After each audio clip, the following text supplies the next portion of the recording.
absence of female-centric medicine. Women are not mini men. She will age threefold faster than any other decade, twice as fast as men. Men dwindle and women fall off a cliff. When we lose it, we dry up. Literally, it's why the hallmark symptom of menopause is actually not a hot flash. It is aches and pains. Less than 20% of your aging trajectory is hardwired or preset or genetically determined. The daily choices, behaviors, habits, and available interventions can change the trajectory of your aging.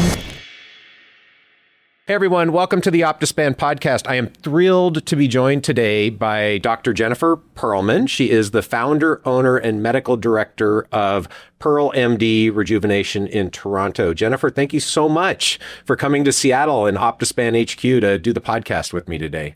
It's a great honor, Matt. Thanks for inviting me. Absolutely. So, maybe we can start and you can just tell us a bit about what you do. What is PearlMD? How does it differ from traditional medicine as we all know and love traditional medicine? Well, I would say, firstly, it expands on traditional medicine because at the core, I am a medical doctor, but I'm a doctor that built a practice and a new form of medicine as a health entrepreneur. And if I tell you my origin story, it will all make sense. I'm about 20 plus years in clinical practice and, from a very young age, had this idea that aging well is a choice. And, without going into each critical life event, it was apparent to me that as I pursued my clinical training through medical school and residency, that there was more to health than the absence of disease. And that our sick care system, even then, over 2 decades ago, was broken as it was all about pills for ills and not a holistic whole person approach. And so that was a vision I passionately believed in alongside based on my own personal experiences, but very much my research and medical education. Right, University of Toronto Medical School, through the traditional training pathways, through my residency, completing a residency, the absence of female-centric medicine. Women are not mini men.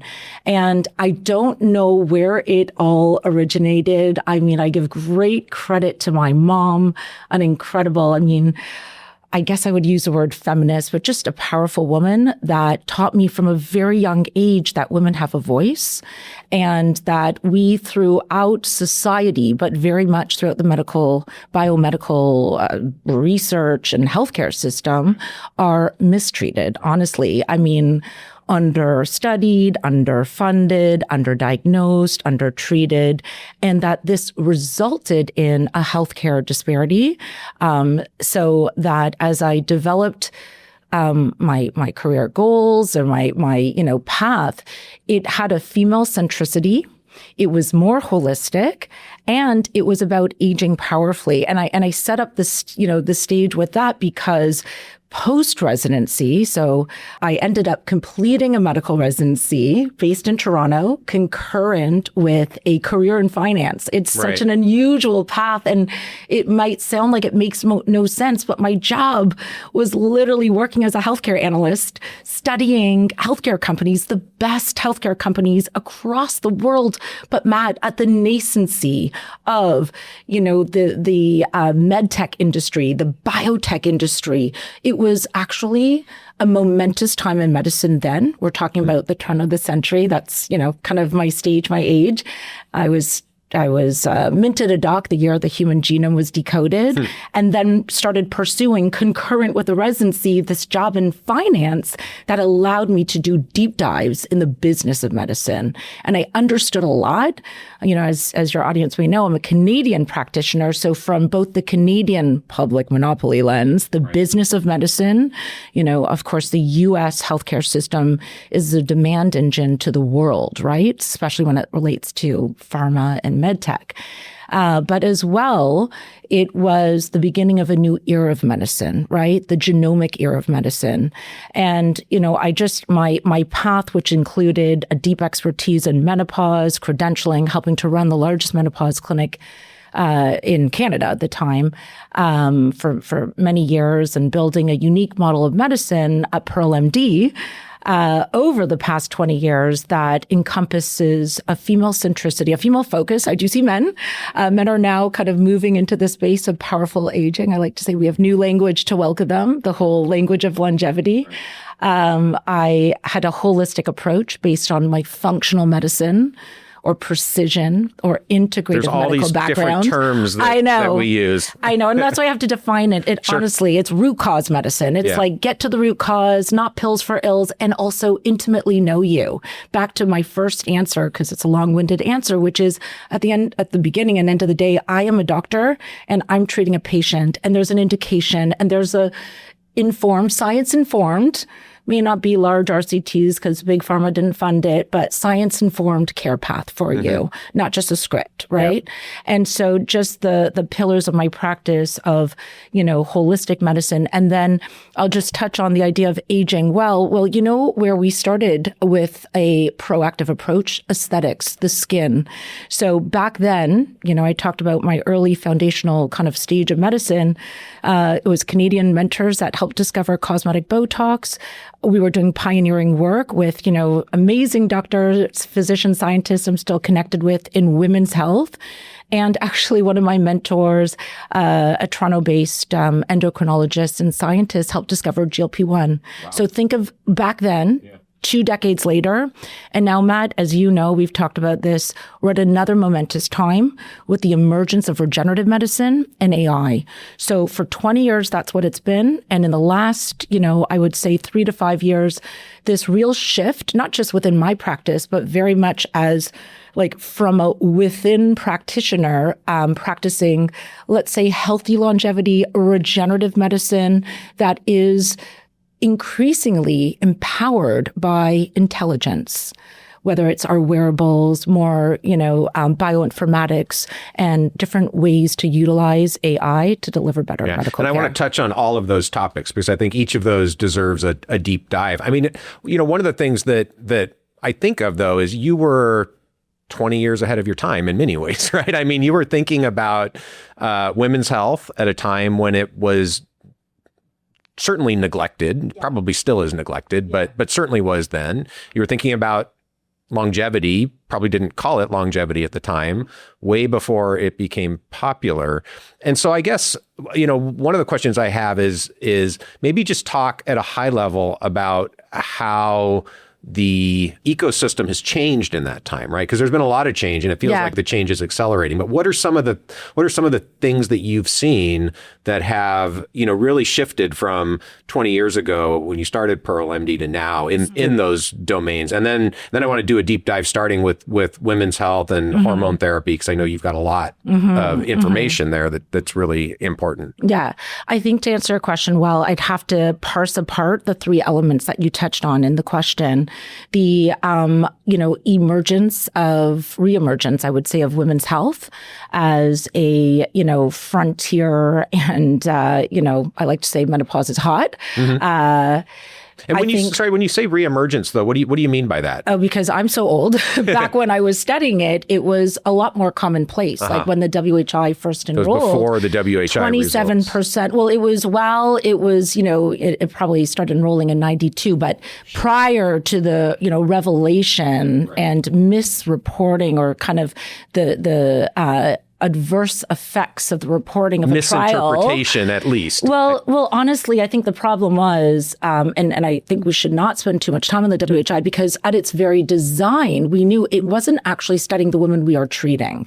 It was not a study of menopausal women. Yeah. It was a study because it was, so this is exactly what I mean, because at the time, it was taken for granted that women at menopause, like a rite of passage, were given menopause hormone therapy. And what was the percentage back then? 27%. Okay. It's estimated still not in the late majority, 90s, though, right? but of eligible, it's never going to be all. Sure. It became less than 5%. Yeah, I know. It's not much better now. So think of the impact. So, what I would say is I've seen the pendulum swing so far the wrong way. And again, and the reason I say let's not harp on the WHI, because even at the time we knew it wasn't actually evaluating the women that make up the vast majority of the patients we are treating, the women that are at the time of their menopause, that are healthy and candidates for hormone therapy, that have symptoms, that want to be proactive. Preference is important, when we talk about eligibility. So, when we think about what that study was looking at, it was actually looking at a different population, looking at the wrong hormones, given the wrong way to the wrong women. And I think trying to, extrapolate from that trial, like again, after 20 years, is just not helping us move forward. Can I just set this historical stage though? So, I mean, if I understand what you're saying correctly, prior to the WHI results, hormone therapy for women was offered as standard of care. Absolutely. Right? And then those results came out, flawed as they were, and that basically floored it to where very few women were offered hormone therapy. Yeah. And when you say reemergence, what you mean is now we're starting to see that shift, and extrapolating on something you said, from a percentage of women who are actually utilizing hormone therapy, it's still very, very low compared to what it was 25 years ago. Yeah, Does that fit? Totally, it's perfect, and I mean the disastrous, I would say, impact of this trial that really wasn't addressing what we were actually dealing with, what the patients that we are treating. Just the idea that it's not only that women weren't being offered. Now we have 2 decades of medical trainees that weren't being taught about lost it. generation of doc too, actually, and so I am mentioned in these. So I call them the dark decades of menopause women's health, really. And we're talking about, just for your audience, like, again, this is all as I'm being, kind of emerging in practice with holistic medicine, proactive approach. That's my framework. We're talking about 2002 for 20 years, like until really the last 3 years. And so, just the idea that it's not really that there's been a change in new science or we have some new treatment options. It's not so much that innovation has propelled women's health forward. I think we've just have platformed the issue in literally, that's why I like to say we've shone a spotlight in it. Now we need the funding flow, new science, new studies, more treatments. There's still not one approved treatment for women in perimenopause. It's crazy. But I want to ask, what do you think led to this reemergence, or is there one thing you can point to, or is it just sort of in the atmosphere, right? I mean, what happened? Well, being part of this cohort, the women who are in their perimenopause, I think we've watched the women ahead of us, and we are empowered women, and we have social media that's platformed it. Again, not always based on science. Pros and cons there, and cons. But I think there's many reasons, and I think part of it also coming through the pandemic, and a lot of it. There's a lot of U.S. centric factors here, but like for instance, at the time, and back to just some of the differences between what's happening in American sort of like hormone prescribing and menopause versus outside. So the standard care within the U.S. back then for menopause women was Prem-Pro, and that's a combination of an oral. It's a SERM. It's a estrogen metabolite derived Premarin from pregnant mare's urine, right, and a known at the time to be toxic analog to progesterone. We refer to that as a progestin called MPA. And, just a quick little anecdote, because I think your audience will find this pretty funny, is that was standard here because it was a patented combination oral therapy. Was it best? No, we knew at the time it wasn't best. We already had data outside of the US. It wasn't necessarily what we were using in Canada for our patients. Interesting. It wasn't what they used in Europe. The E3N study already showed a difference between using bioidentical, which means structurally, functionally the same as our bodies make. It's not a bad word. Like micronized progesterone, versus MPA. We already knew there was a differentiation. And because we knew that, when you're like, how did you know you were 20? I'm like, I don't know where it comes from. And it's really just a deep passion. I always am curious and want to learn, and I'm never scared to ask the questions, and I don't know why. But I remember around the time that these results were revealed, and the principal investigator, Joanne Manson, was sitting on the podium at the time it's called the North American Menopause Society. Since then, it's now known as the Menopause Society. and presenting on the WHI findings.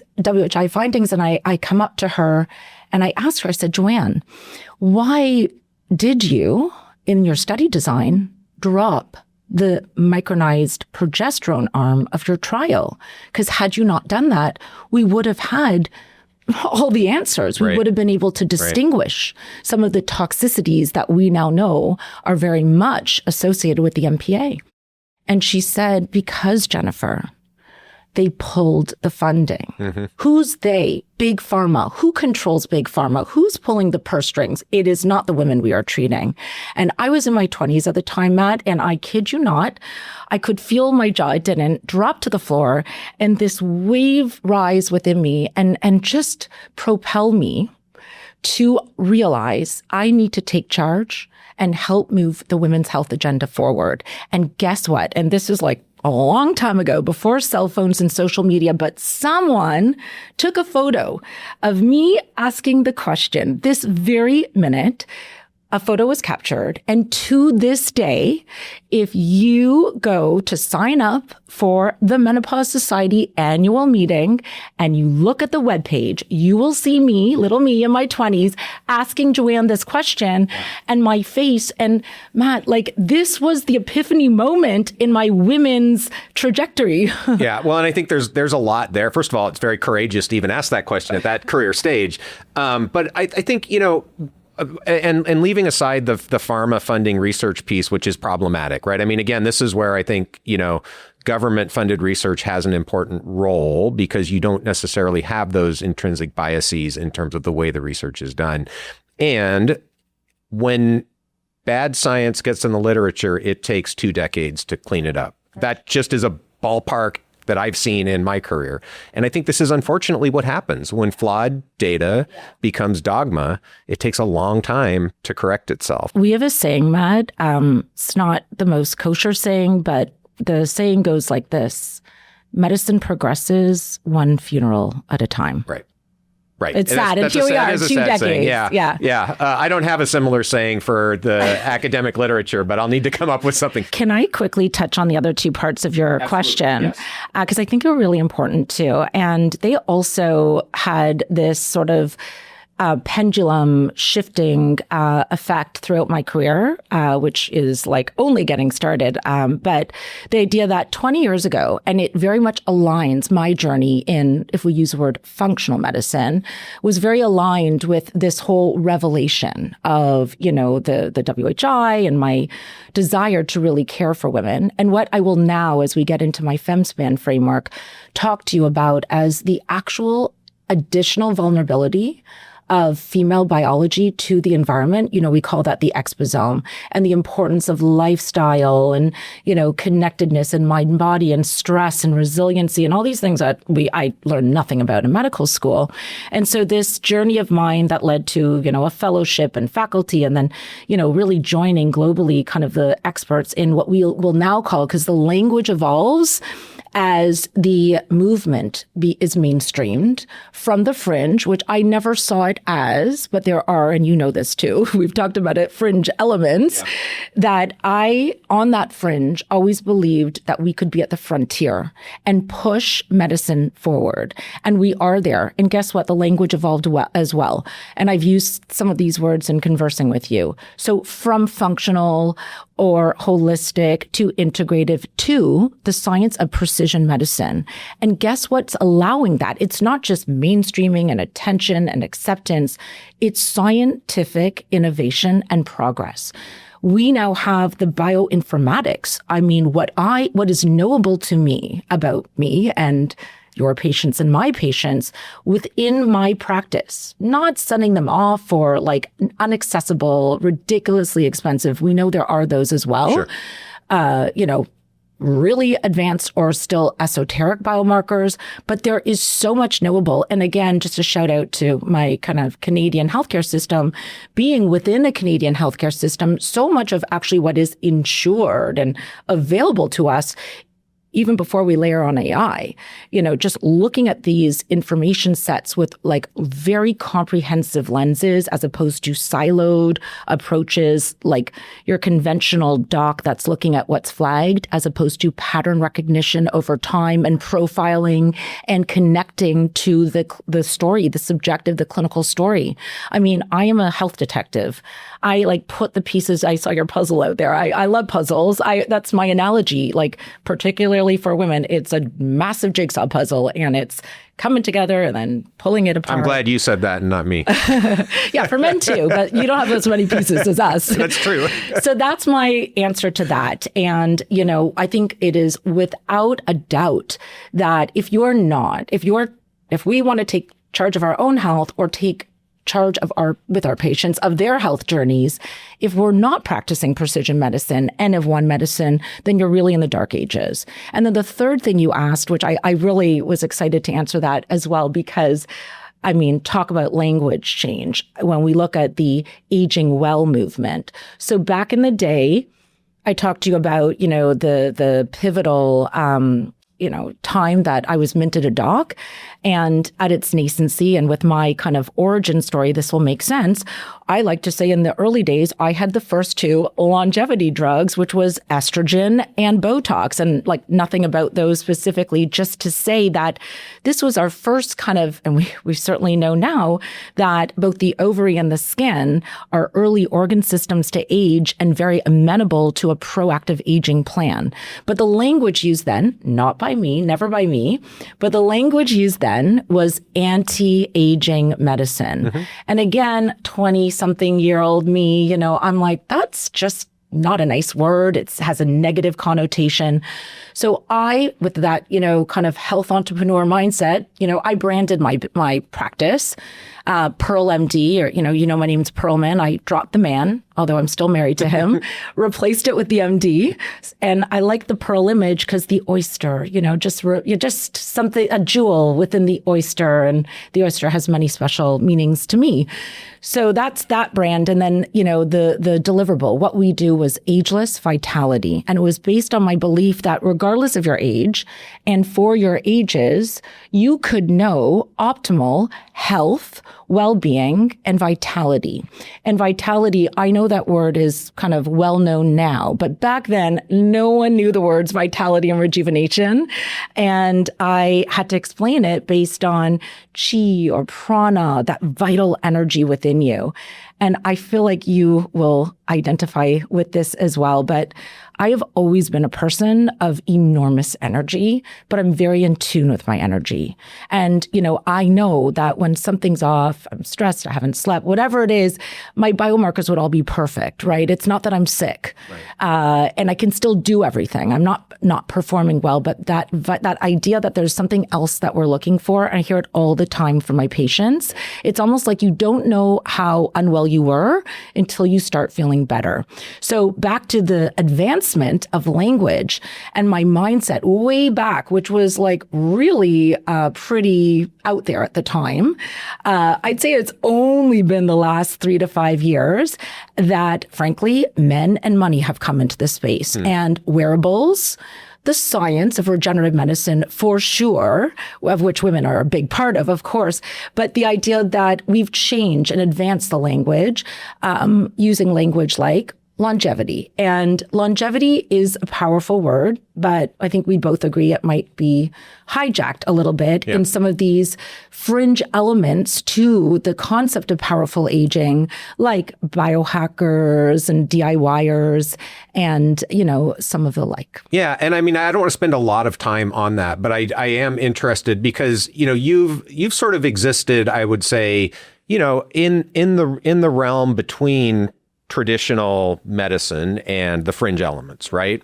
And that's a gray area, right? It's not obvious where things begin and end always. And so how do you navigate, especially since the term longevity, the space has expanded so rapidly that what you and I might define as fringe elements have become a larger part of the picture. And so I'm just, because I think about this a lot, I struggle with this, like, because we all have to accept that some of the interventions, the approaches, the ideas that we're talking about, thinking about, maybe using aren't going to have as much evidence as we would like. We just don't have the data. So how do you sort of navigate the uncertainty, the probabilities, and, you know, for yourself, make sure that you feel like you're on the right side of that line? Yeah. You know what I mean? Yeah. Well, first I would just touch on the use of the word, the gray zone. And there is a big kind of gray area, but I've always really intended and provided care that I believe to be at that frontier, sort of that frontier that is science informed, but not yet conventionally accepted. And in other words, taught in medical school, which you and I just shared, that'll take 20 years. And as basic as like when I was pregnant, the vitamin D recommendations were 400 IUs, international units. And there was so much science about the importance of vitamin D, just basic things that obviously now some of these things within less than 20 years have become, you know, conventional guidelines. So I see it as the frontier, not the gray zone. But to answer your question, I think about this a lot, especially as I have trainees and, you know, develop my own staff and educating my patients. And I don't think this is specific to any field of medicine or science. I think it's just generally applies to any area of life and a career path where things are changing, where there's evolution. And I think it's this combination, one, of your reason to be, right?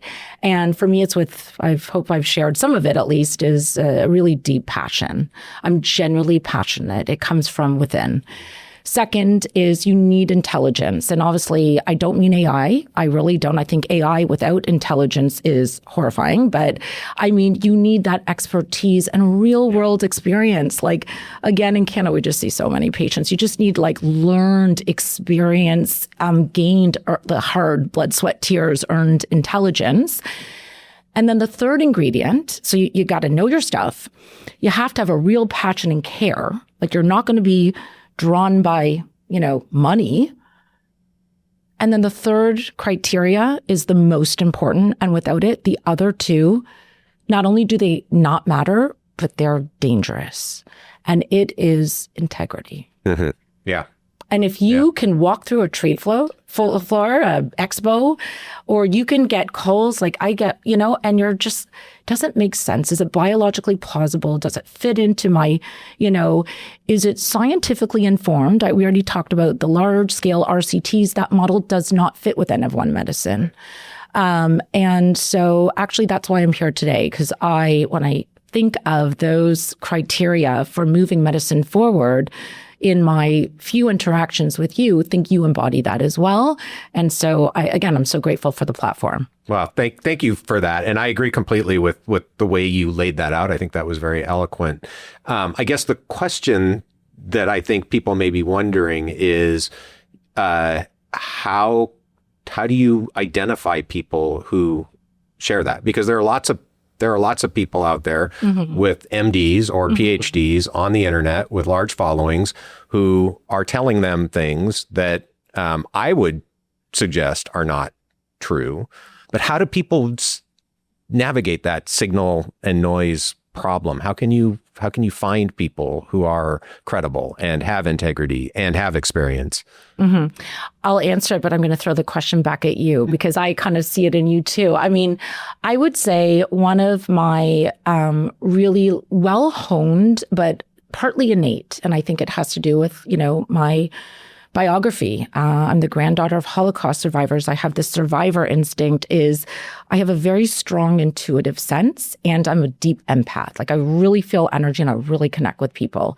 And I do it before words are spoken or there's like an actual reason to connect. And I can't define in many other ways, but I would say I would just to the context of the question and, you know, where it really matters with, you know, the kind of area of medicine that we're referring to, where, you know, it's just a buzz with investment and, you know, media attention and perhaps very much commercial influence, is that, as I mentioned, I had this incredible, very unique, I honestly don't know of any other doc really that was, you know, full-time medical resident, and completed her residency while having a pretty much full-time career in finance, finishing her CFA and studying the commercial influence of medicine. I know it innately.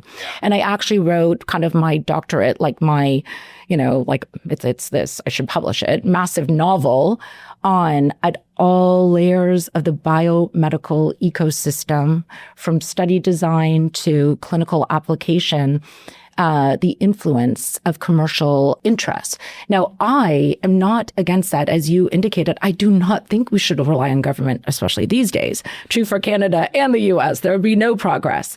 But I believe wholeheartedly in, again, those criteria for success: connectedness, knowledge, intelligence, integrity, powerful relationships between the actual practitioners, the scientists, and the innovators with the investment. And I have a lot of ideas on that, but over to you. I think the one area that I've seen a lot of change in the last couple of years is in the shift to direct-to-consumer marketing, right? Yeah. And all of the incentives there that are geared towards selling people products. I know. That they may or may not work, but the advertising around them is almost always deceptive, right? Yeah. And so that, I think, is the piece that I don't have a good solution to helping people recognize what's real, what's hype, what's has no science at all behind it. So I have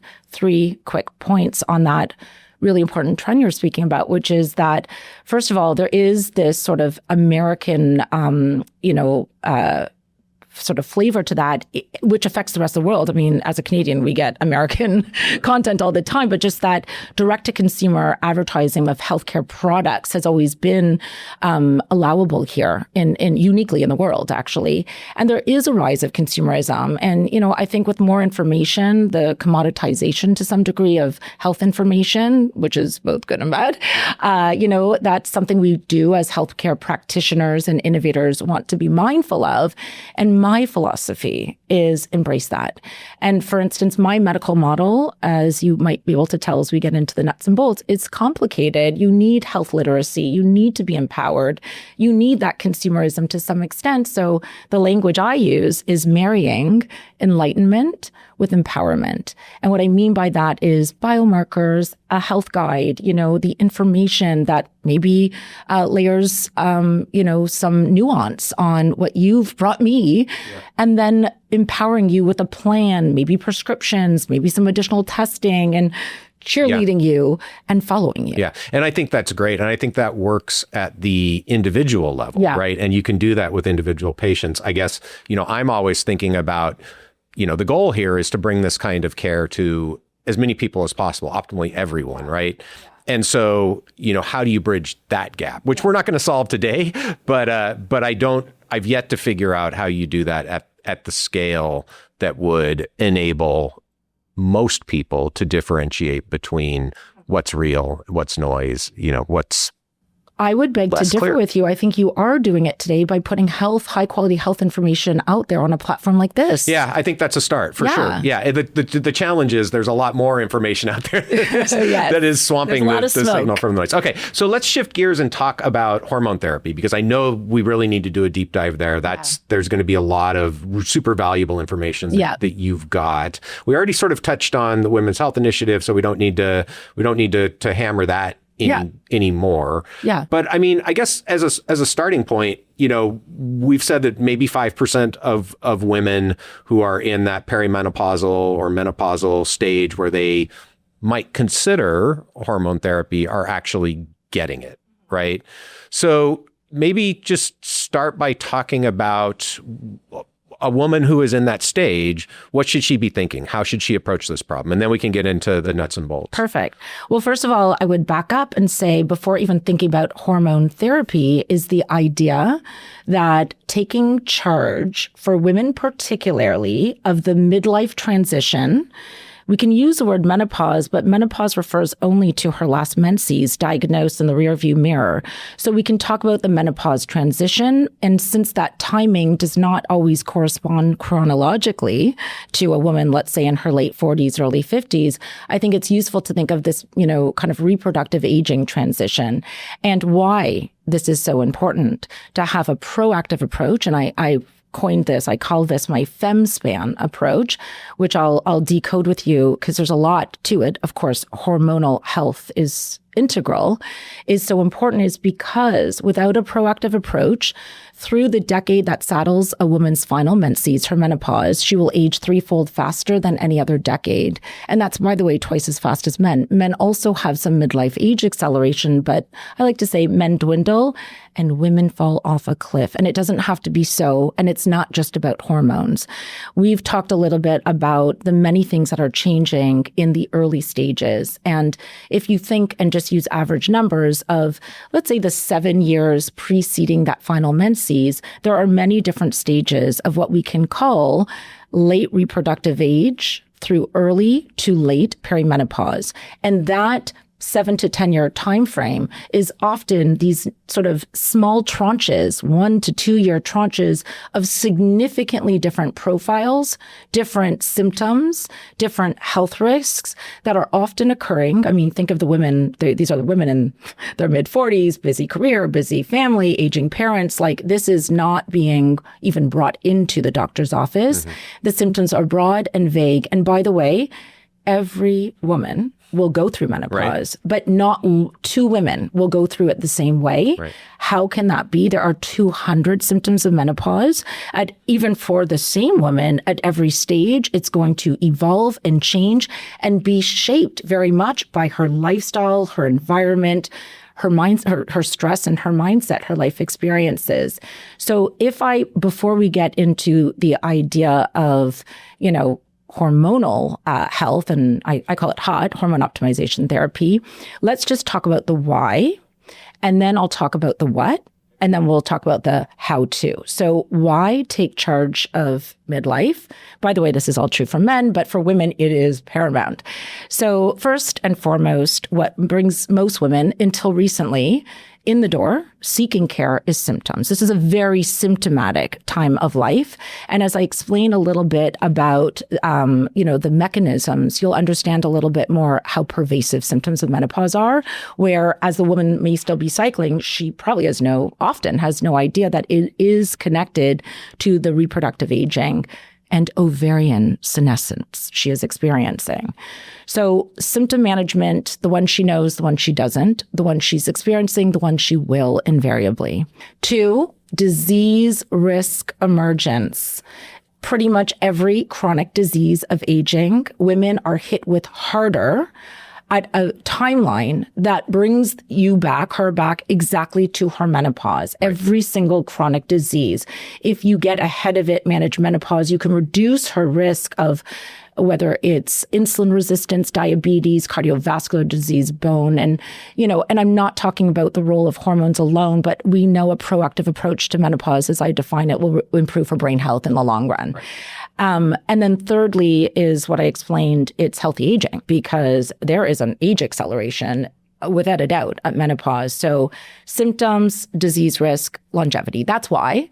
So what is happening? Let me ask you a question though, before we go there, because as you said, every woman experiences this differently. Yeah. Some women don't actually have a lot of symptoms, or at least it doesn't rise to the level that they feel like it's a diminishment of their quality of life.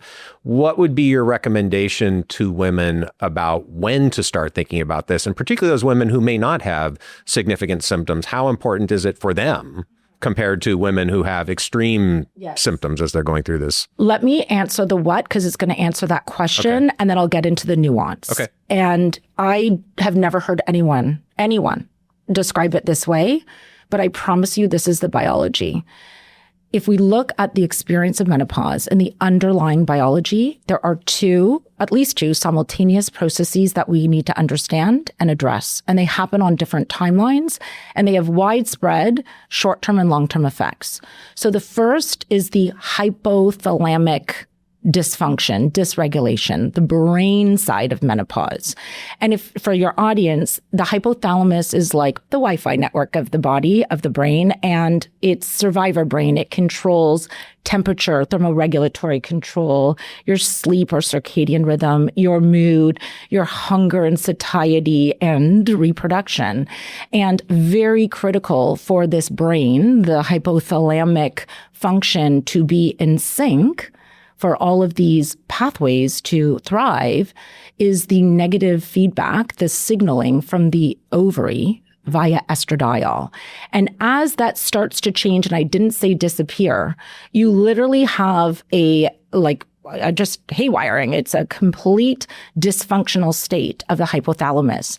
And if you think of the brain side of menopause, this will often happen early on where cycles are erratic, hormonal cycles. Estradiol is erratic, not low. I'll come to that in a minute. So think of those early symptoms. And again, these are happening for women who may not verbally tell you, or be cognitively aware. Right. So one, brain fog, massive of these symptoms, sleep disturbance, labile mood, she's more irritable. And because of the cortisol, the adrenal control of the hypothalamus, less resiliency and stress. We just talked about what's going on at this time in the lives of these women. If they lose their resilience and their grit and their stress, this is a big deal.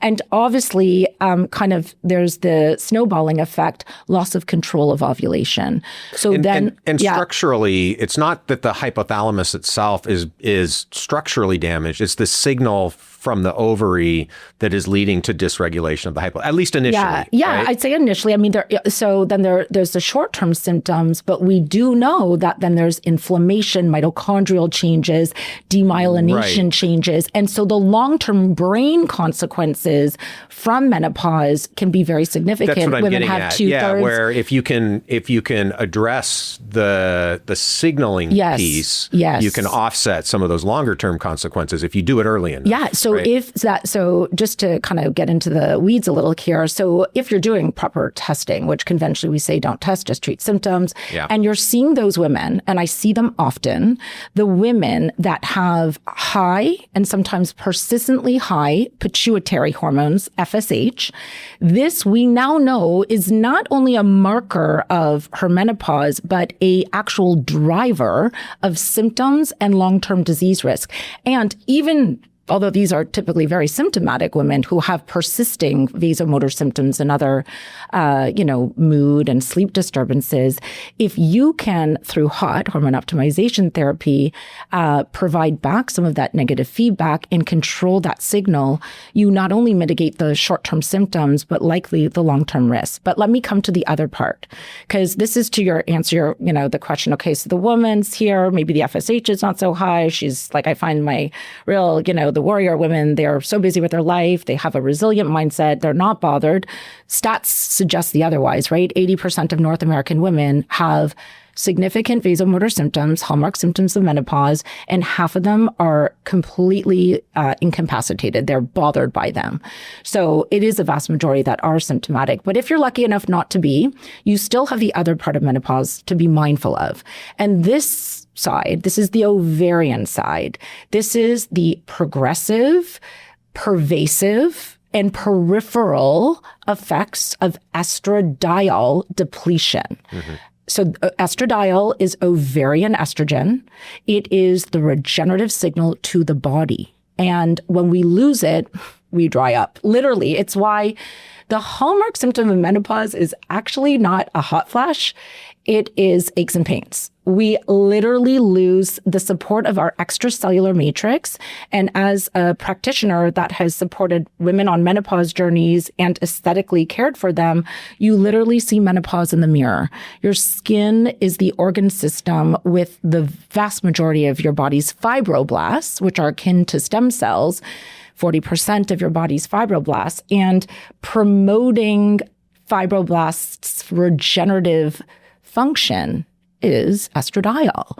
So the idea that all of your tissues, your skin, your ligaments, your tendons, your bone, your muscles, your eyes, your ears, itchy ears, your dry vagina, your vasculature, everything is the structural deterioration of your body will ensue without the signal. And there are ways for those who are not candidates or choose. Of course, there are targeted treatments and other things we can do, but starting near or close to the time of menopause with a proactive plan is really important. So I think that just hopefully sets the landscape to now answer, okay, well, what do you do when you're in the throes? Well, every woman is unique. So, I can't meet a woman and know her age or even listen to her cycle history and put it all together. Having done this for, I estimate 80,000 patients, I have a pretty good idea. But, there's not only biomarkers that are required, and we're talking really basic things here, alongside, of course, as we're making the plan, initiating advanced screening. So we're very organized, actually, in Ontario, where I'm from in Canada, with a provincial breast screening program that now starts at 40, but, breast screening and the like. And the idea that following you over time, so cycle to cycle, we want to see what's happening. But if I look at a woman, I meet her, I look at her, examine her, and I perform some testing timed in the later part of her cycle, which will tell me her ovulatory status. So for practitioners that are wondering, what day, well, it depends what your, outcome, what you're looking to know. And realistically, when you're going to have access to the patient, you're not going to bring them in every day. But if you could do luteal phase, second half of the cycle blood work, 3 months apart, like about 3 cycles apart, you have a pretty good ability to stage them. And then you understand, are you mostly ovulating? Are you never ovulating? Are you always ovulating? And that's very important, because what we're really tracking is not like, this is the language again is broken. Menopause is a retrospective diagnosis, a year after no periods, useless. The symptomatology, the disease risk, the opportunity is at least a decade in the rearview mirror. So we want to get a sense of ovarian health and senescence. But let me take you back, because I think you wanted me to say 45 or 47, but I want to tell you 15. I didn't want you to say that. I wanted to get this answer. No, I mean, no, I'm joking. But there's no one answer, because think of it, when a woman's embarking on her, let's say, reproductive prime, you kind of want to know what's your ovarian, what's the baseline? Health? Where did you start? Yeah. These women are getting picked up at fertility clinics often too late, but PCO, for instance, which is not the greatest name for a hormonal imbalance that has great implications on ovarian health, aging, and of course. So can I ask you, because I was actually doing a podcast last night with a couple other people, one of whom is a male MD. And this was on blood work. And one of the questions was what are some of the blood work biomarkers that would be really valuable that people typically don't get tested for? And of course I said, hormones in both men and women, obviously are going to measure different things. And he pushed back pretty strongly on the idea that measuring hormones at a population level, I mean, not taking the economics out of it, is valuable. And so I would be interested to get your take on that. I think I know what your thoughts are, but more specifically, for women, what would you measure? And when would you start optimally? Again, I get it that if we're talking public health, you have to think about economics and what can you afford to do. But in a perfect world, right, what would give you the most information in thinking about how can we really optimize this person as they're going through this transition period? Yeah. I mean, the first part of that is population health is a complete 180 from precision medicine. So I think we leave that at the door. And when we talked about no two women experience menopause the same way, menopause is a precision medicine opportunity for every single woman. Wow. So I it's like not the an way accident, you said that. Yeah, right? opportunity. Yeah. It's not an accident, and it's an opportunity, and honestly, it's accessible. Again, lucky, in Canada, a lot of this is just, publicly funded, but we're talking about some hormone, very, basic hormone markers for the ovary, but not only that. And I think the most interesting part of my answer is this next part. While she's cycling, it's only one piece of that jigsaw puzzle to ascertain her ovarian status, her ovarian health, and her aging profile. And those are two connected but different things, right?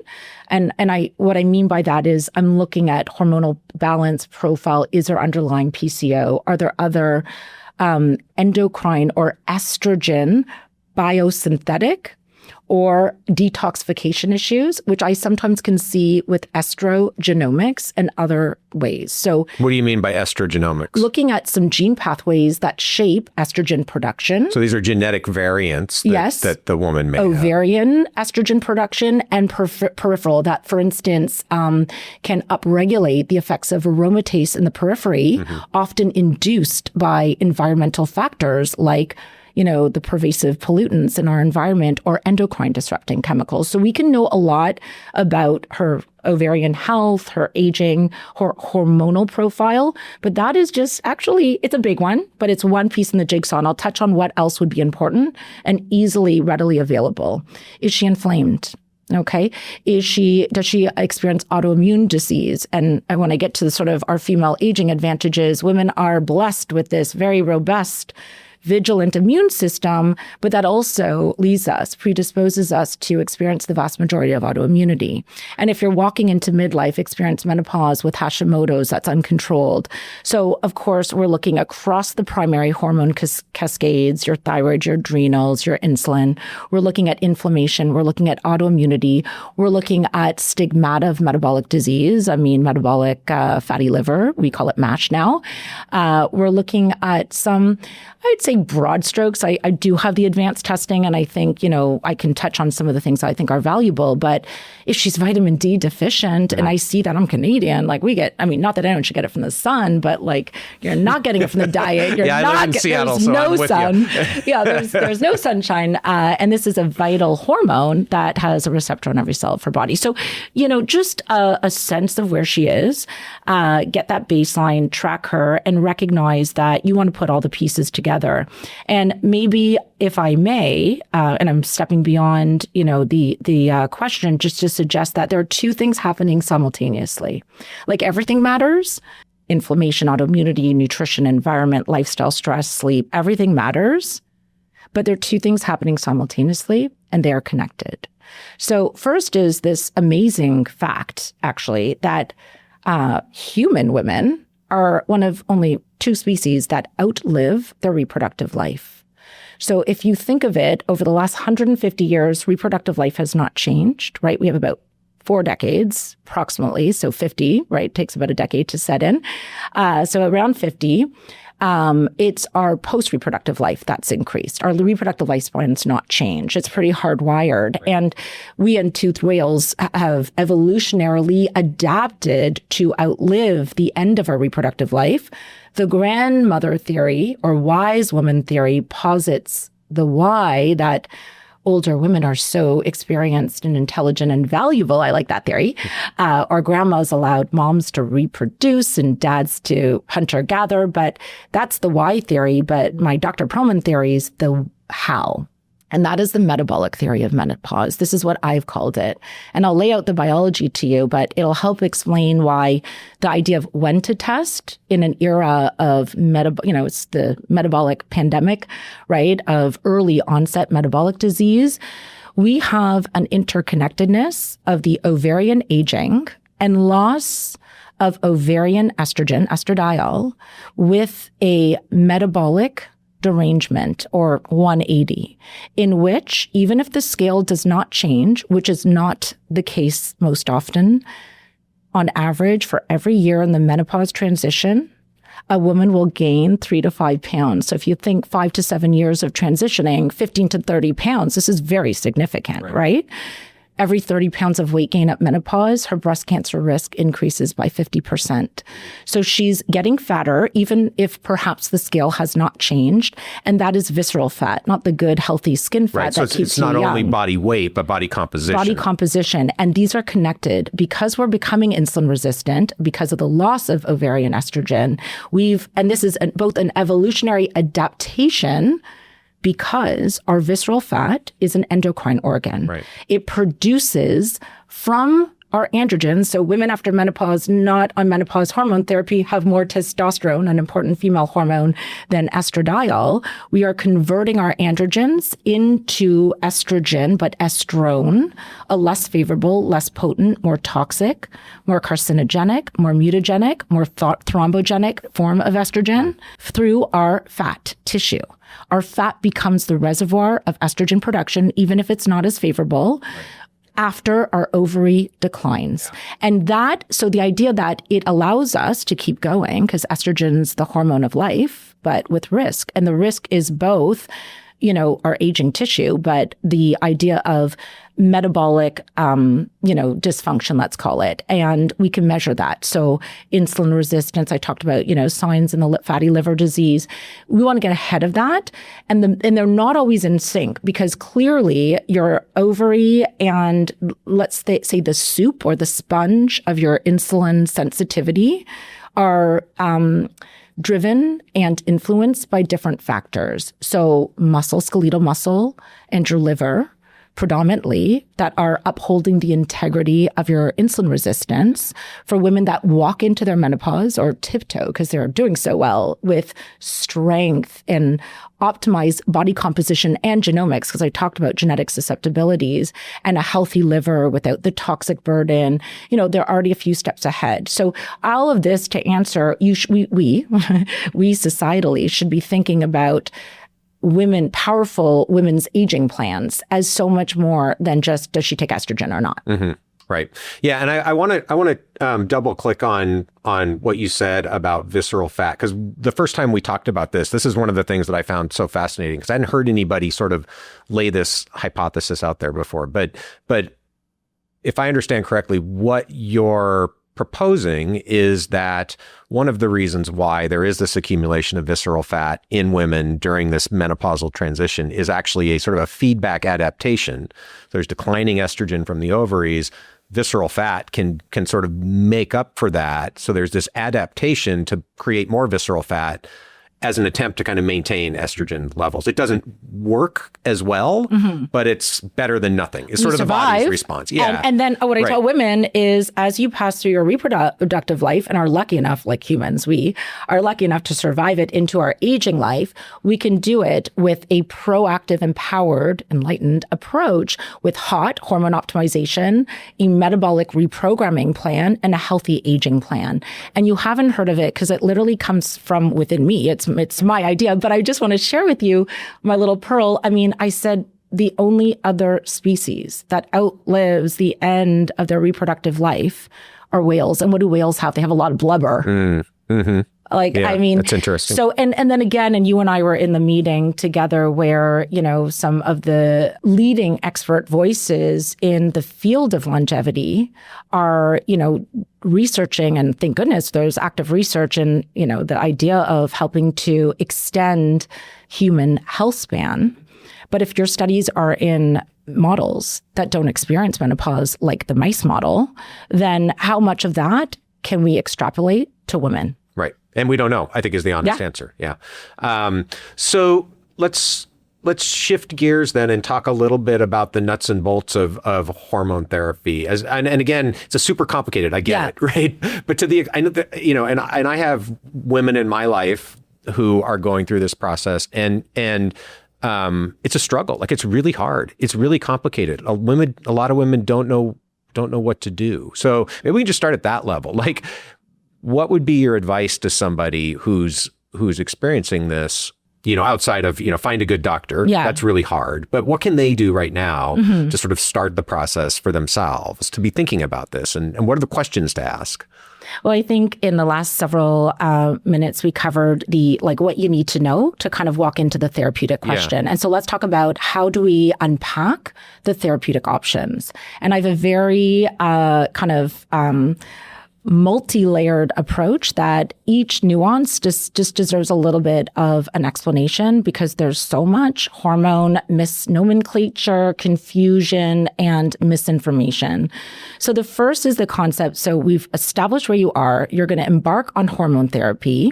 We'll leave the perimenopausal woman for a moment. Let's talk about menopause, when her ovary has senesced and she's no longer producing estradiol. So these are women who come in postmenopausal have not been on hormone therapy yet? I said women who have senesced because technically, as we discussed, menopause, to call her, postmenopausal, she's had a year without a period. But let's go back. Let's go back in time through, let's say, the final year where she's having very infrequent menses. And her ovaries have senesced. That's why menopause is not a great word. Sure. We know what we're talking about. Definitionally, it's sort of irrelevant. It's just an arbitrary. Yeah. So we're talking about like the real women that are coming in, and these are the women that, because they are experiencing now symptoms of estrogen loss, they will typically start having flashes, sweats. Like these are women that typically will be symptomatic, and or I have tested them. We've established over 2 cycles, separated in time, that between their FSH pituitary hormone profile, not just FSH, and the ovarian hormones, that they are no longer regularly ovulating. Regularly, occasionally, yes.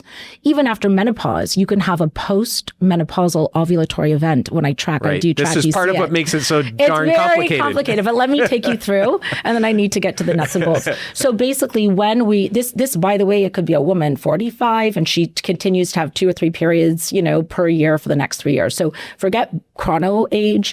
It's really staging her. And we've already discussed several times, every woman is unique. But these are the last few stages of what we can call perimenopause. And she's now losing estrogen. So now let's enter the conversation of the therapeutic approach.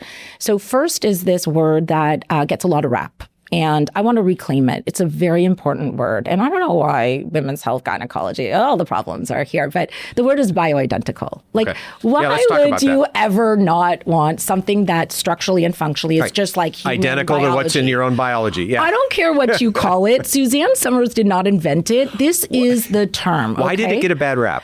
I don't know the history. Well, it's those dark days of, anyway, I feel like we'll really go into the weeds in the wake of the WHI, when honestly, women had no options. Their GPs and menopause practitioners gave them oral contraceptives and antidepressants. They went to alternative practitioners for a whole laundry list of other things. But let's just use it with a scientific driven mindset that bioidentical to us means, and our audience and my patients, our patients, is human identical. We want that across the board, right? That is an option. And so that's tier 1. Tier 2 is, does it exist as a manufactured product? And that refers to pharmaceutically available, the mass-produced, government-approved, so FDA, Health Canada approved formats of a hormone that the doctor for her or his patient, by that profile, no cookie cutter medicine, is choosing to prescribe. Is it available as a standard care product? If so, comes with a monograph, go to any pharmacy, it looks and is the same, or is it not? And by the way, for all the reasons we already discussed with the healthcare gender gap, there's lots of the right option for my patient, a woman, that does not exist.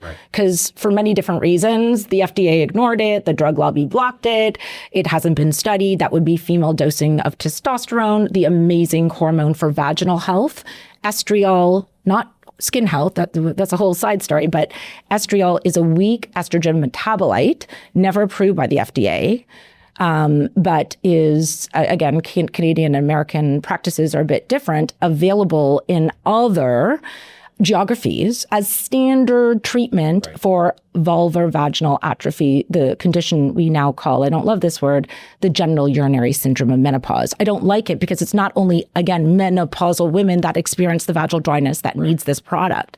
Athletes, other estrogen depleted women have this issue. And estradiol is the estrogen of pregnancy designed to ready the birth canal for delivery of the baby. It is the perfect hormone. It's a weak estrogen. It's an end estrogen metabolite, has negative feedback to estradiol on the breast, maybe breast protective. Why would we give anything else? And we can compound it. And there's no FDA-approved formulation. Blocked. No, I should say also there's a lot of scrutiny, and there's a whole political sort of media scrutiny issue with how compounding is done in the U.S. that doesn't exist elsewhere. I practice in Canada, where compounding existed before pharmaceutical industry emerged. It's integrated into the system. It's not stigmatized. And for instance, Matt, if your kid or if you had a skin rash and your derm wanted to give you a steroid hormone preparation, the compounding of dermatologic preparations is widespread, normalized, and integrated. Why is women's health compounding when it could be the perfect product? In no way am I suggesting compounding is better, but compounding may be the only or the best option. Yeah, there's many other examples. Sure. So let's move on. I think it's just worth saying that part of the reason why compounding has in some people's mind a negative connotation is because there have been cases where compounding pharmacies have not met the manufacturing standards that they should. Yeah. It's not that all compounding pharmacies are bad. In fact, it's a highly valuable, important 100%. Toolkit that is available when there are not manufactured products that go through the pharmaceutical pipeline, right? Until we have them as mass-produced, readily available products, if only the compounding industry here could evolve. There was a crisis here in 2012, right, with the Massachusetts pharmacy. So there are reasons why, but anyway, moving on. So for my approach, it's first and foremost bioidentical. It's then prescribed to you. For my patients, it is always by a regulated, a version that's science informed. So in other words, like testosterone dosing, we have jurisdictions, Australia, New Zealand, now the UK, where there are testosterone formats for women just not available, right? In the jurisdiction I practice. They are approved in those places. In those places, am I correct? There is no FDA approved testosterone not for women. Yeah. Not yet. Again, so moving on. So this is like kind of my layers. Now we have to discuss what is the form of the hormone. So, I talked a little bit about the fact that the wrong forms with a lot of other problems were studied in that big bad trial that we won't go back and talk about. So form matters. And I hear it all the time, the misuse of the language of hormones. Estrogen is an umbrella term. We have 3 primary estrogens in our bodies. Estradiol is the estrogen of the ovary. It is the most potent, reproductive, proliferative estrogen. And then, by the way, it's so complicated, the science, the biology of hormones, because then this amazing hormone has 3 different types of receptors, the alpha, beta, the G protein couple, GPER, and, tissue-specific effects of the cellular membrane receptor and the nuclear receptor. So it's so complicated. Uptake in the tissue, everything is nuanced and complicated. So yes, there's many layers, but the form matters. So are we talking about estradiol? Are we talking about estriol? And are we talking about progesterone? Not a progestin, which would be a progesterone analog that can often have toxic or risks. Yeah. Synthetic's not the right word. I'll come to that. I'll explain why. It's because everything's synthesized, right? They're made, they're synthesized. The term I would use, so it's bioidentical, how you source it, and now that it's the human identical form, right? But the umbrella term, just to finish that, is progestogens. That's the umbrella. Under that, we have progesterone, as opposed to these analogs that, yes, have been synthesized, right? So just so we kind of differentiate. And then, of course, this relates to like the thyroid. Are we talking about T4, T3? Are we talking about adrenal? Like every hormone, this matters. Then, of course, very important is the route. Okay, how do you take this hormone? For each hormone, there is an important distinction in how we give this hormone. And in this category, again, because some of these options are druggable and patentable, we have these options that our science has suggested are less favorable. So for instance, estradiol given orally is different than estradiol given transdermally. And we knew this even before the reveal of the WHI. Sure. And at least part of the risk, and again, not to focus too much on that, because I can look at studies of transdermal estradiol. Remember, that was not. It was Premarin. It was a SERM. So the idea that transdermal estrogens work differently than oral estrogens, for sure. When taken orally, there's a first pass effect and the activation of the clotting cascade and the biliary tree. So increased risk of gallstones, hypercoagulability, and actually most importantly, and never discussed, is through the first pass effect, estradiol, the human identical ovarian form we're desiring to treat, converts largely to estrone, the estrogen we do not want. And I explained a bit why. So the root matters, and that's true for progesterone as well. So progesterone taken orally, very well researched, very well studied, but is way less bioavailable than taken vaginally. So orally, we have to use, it's about a 5-fold higher dose. Okay, so the, typical only dose available in Canada and the US is 100 milligrams of micronized progesterone. It will have, perhaps for some women, a greater benefit to them, but problem for some of supporting sleep. It can be, Sure. It's somnolescent, not sedating. Yep. It can support mood.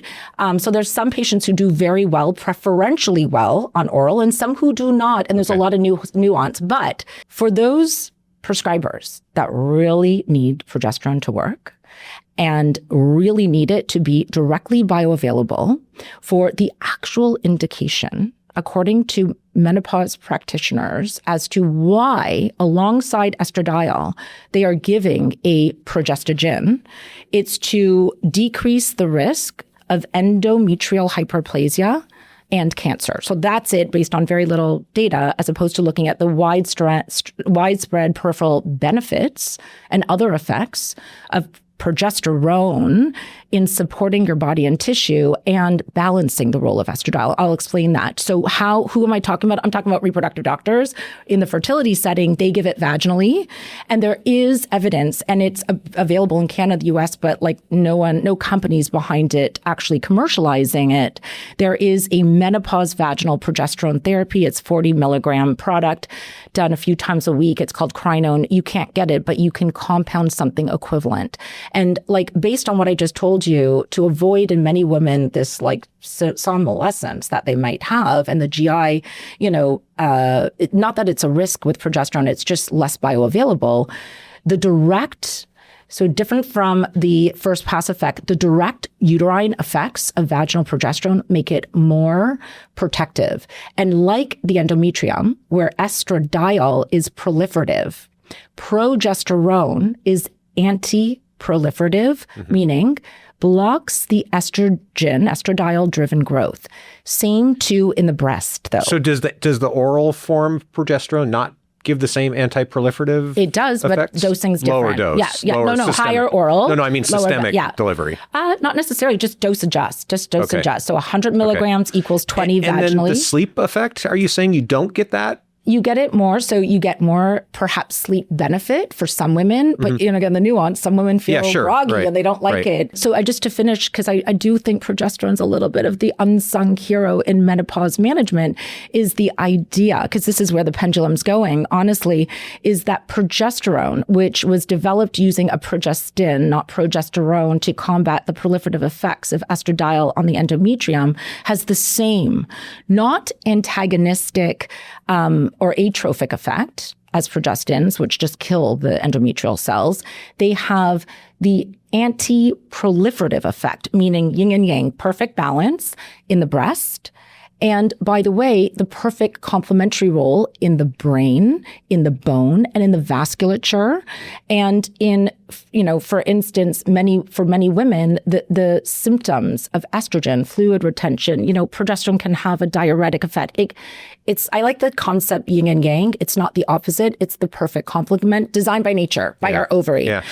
Yeah. One of the things that I have observed in talking to friends of mine who are going through this transition stage is that I've talked to a few now where these women have told me that they're on hormone therapy, but but they're either not getting progesterone or it's a very, very low dose. And they're like, my doctor is a progesterone minimalist. And I'd never heard that term before, but like, where does that come from? And it sounds like you're very much... My question, it confused everything that moment. Look at the website. When I asked Joanne, why'd you drop the natural progesterone arm? We would have had the answer. So is that all still a holdover from the Women's Health Initiative? The bad rap, the lack of good, we would have had large scale clinical trial data to well differentiate MPA and progesterone. It exists.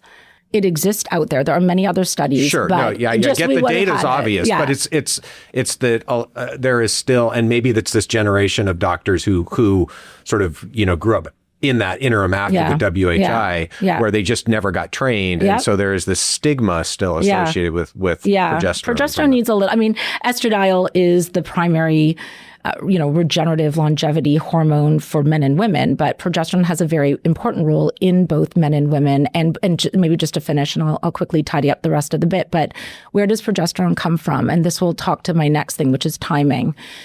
So when you think of the source of most of our progesterone, the adrenals make some, there's a bit of peripheral production, but the vast majority of a woman's total body progesterone is actually made by the remnant cyst called the corpus luteal cyst that exists after the follicle, the dominant follicle, releases the egg, the oocyte. So after ovulation, the remnant tissue becomes an endocrine organ.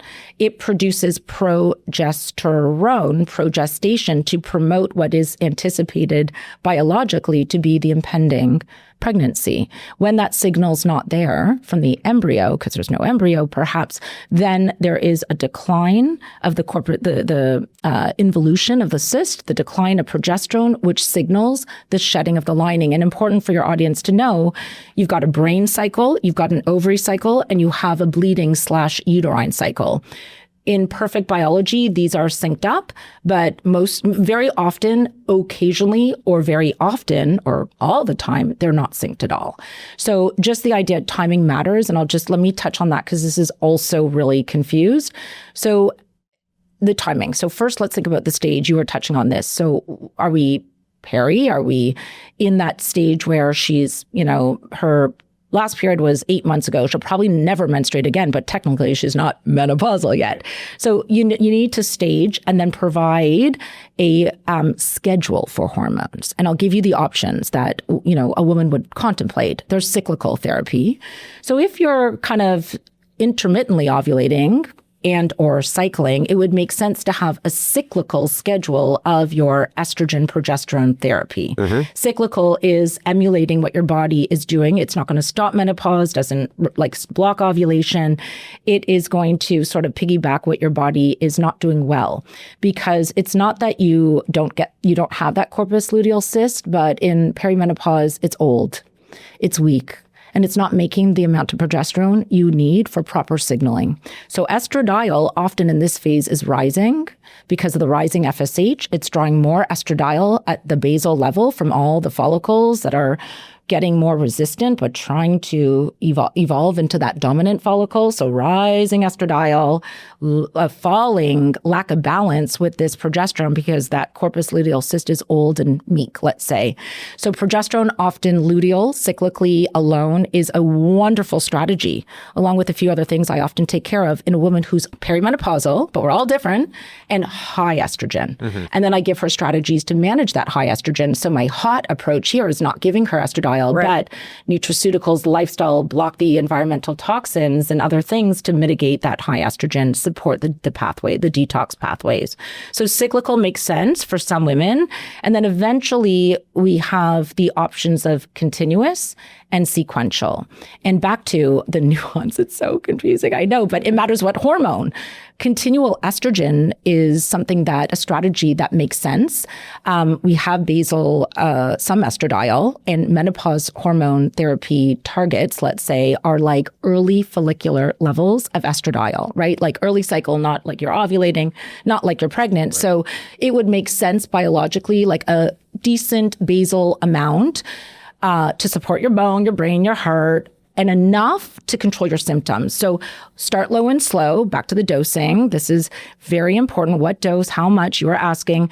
So you start low, you go slow. You have to really work with the patient. And by slow, how long do you, I mean, I know it's individual, but how long are we talking till you get to the point where you're like, okay, we've got it dialed in? Well, I would say within 3 months, we're going to get it dialed in. But let me put it this way. If you're like a woman who is experiencing intolerable symptoms, I'm going to be checking in with you. Within 3 days, you'll know. Okay. I'm not, we're going to have short intervals. Sure. If you're pretty asymptomatic, I'm going to watch you over time and the plan evolves over time. But the idea that just to finish the schedule idea, cyclical continuous, like patches which are switching twice a week, give a fairly continuous drive of estradiol versus sequential, which is very important for progesterone because as we just explained, never in our biology are women continuously exposed to progesterone. We have it cyclically. And I'll never forget back to my 20-somethings early on, listening to some of the primary research of a neuroscientist on the impact of progesterone on the brain. And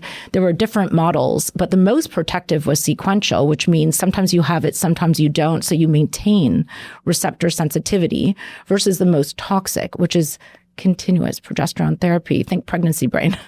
So we don't have that in human biology. Why would we treat menopause women that way? So the model would be, let's say, and there's different ways to do it. There's not one right way. Sequential is a sequence. It could be, this isn't what I necessarily recommend, but like 4 days off a month. Forget birth control, 7 days, church decreed, make it like you're cycling, nothing to do with biology, but 4 days off a month. I just very simply take a hormone holiday, your day of rest, Sunday, whatever you want. So 1 day off a week over a month, that's about the 4-day formula.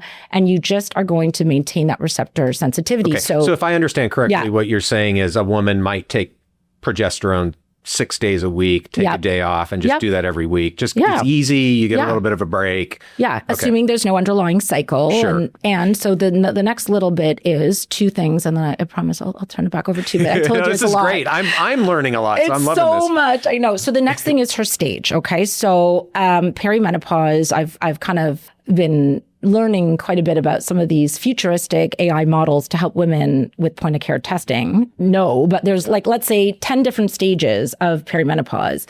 And so the idea that your stage is evolving and whatever is right for you, perfect. We got it. I call it Pearl effect, like right for you.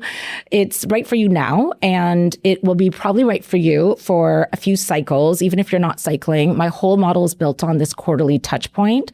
A year might work for men because you dwindle.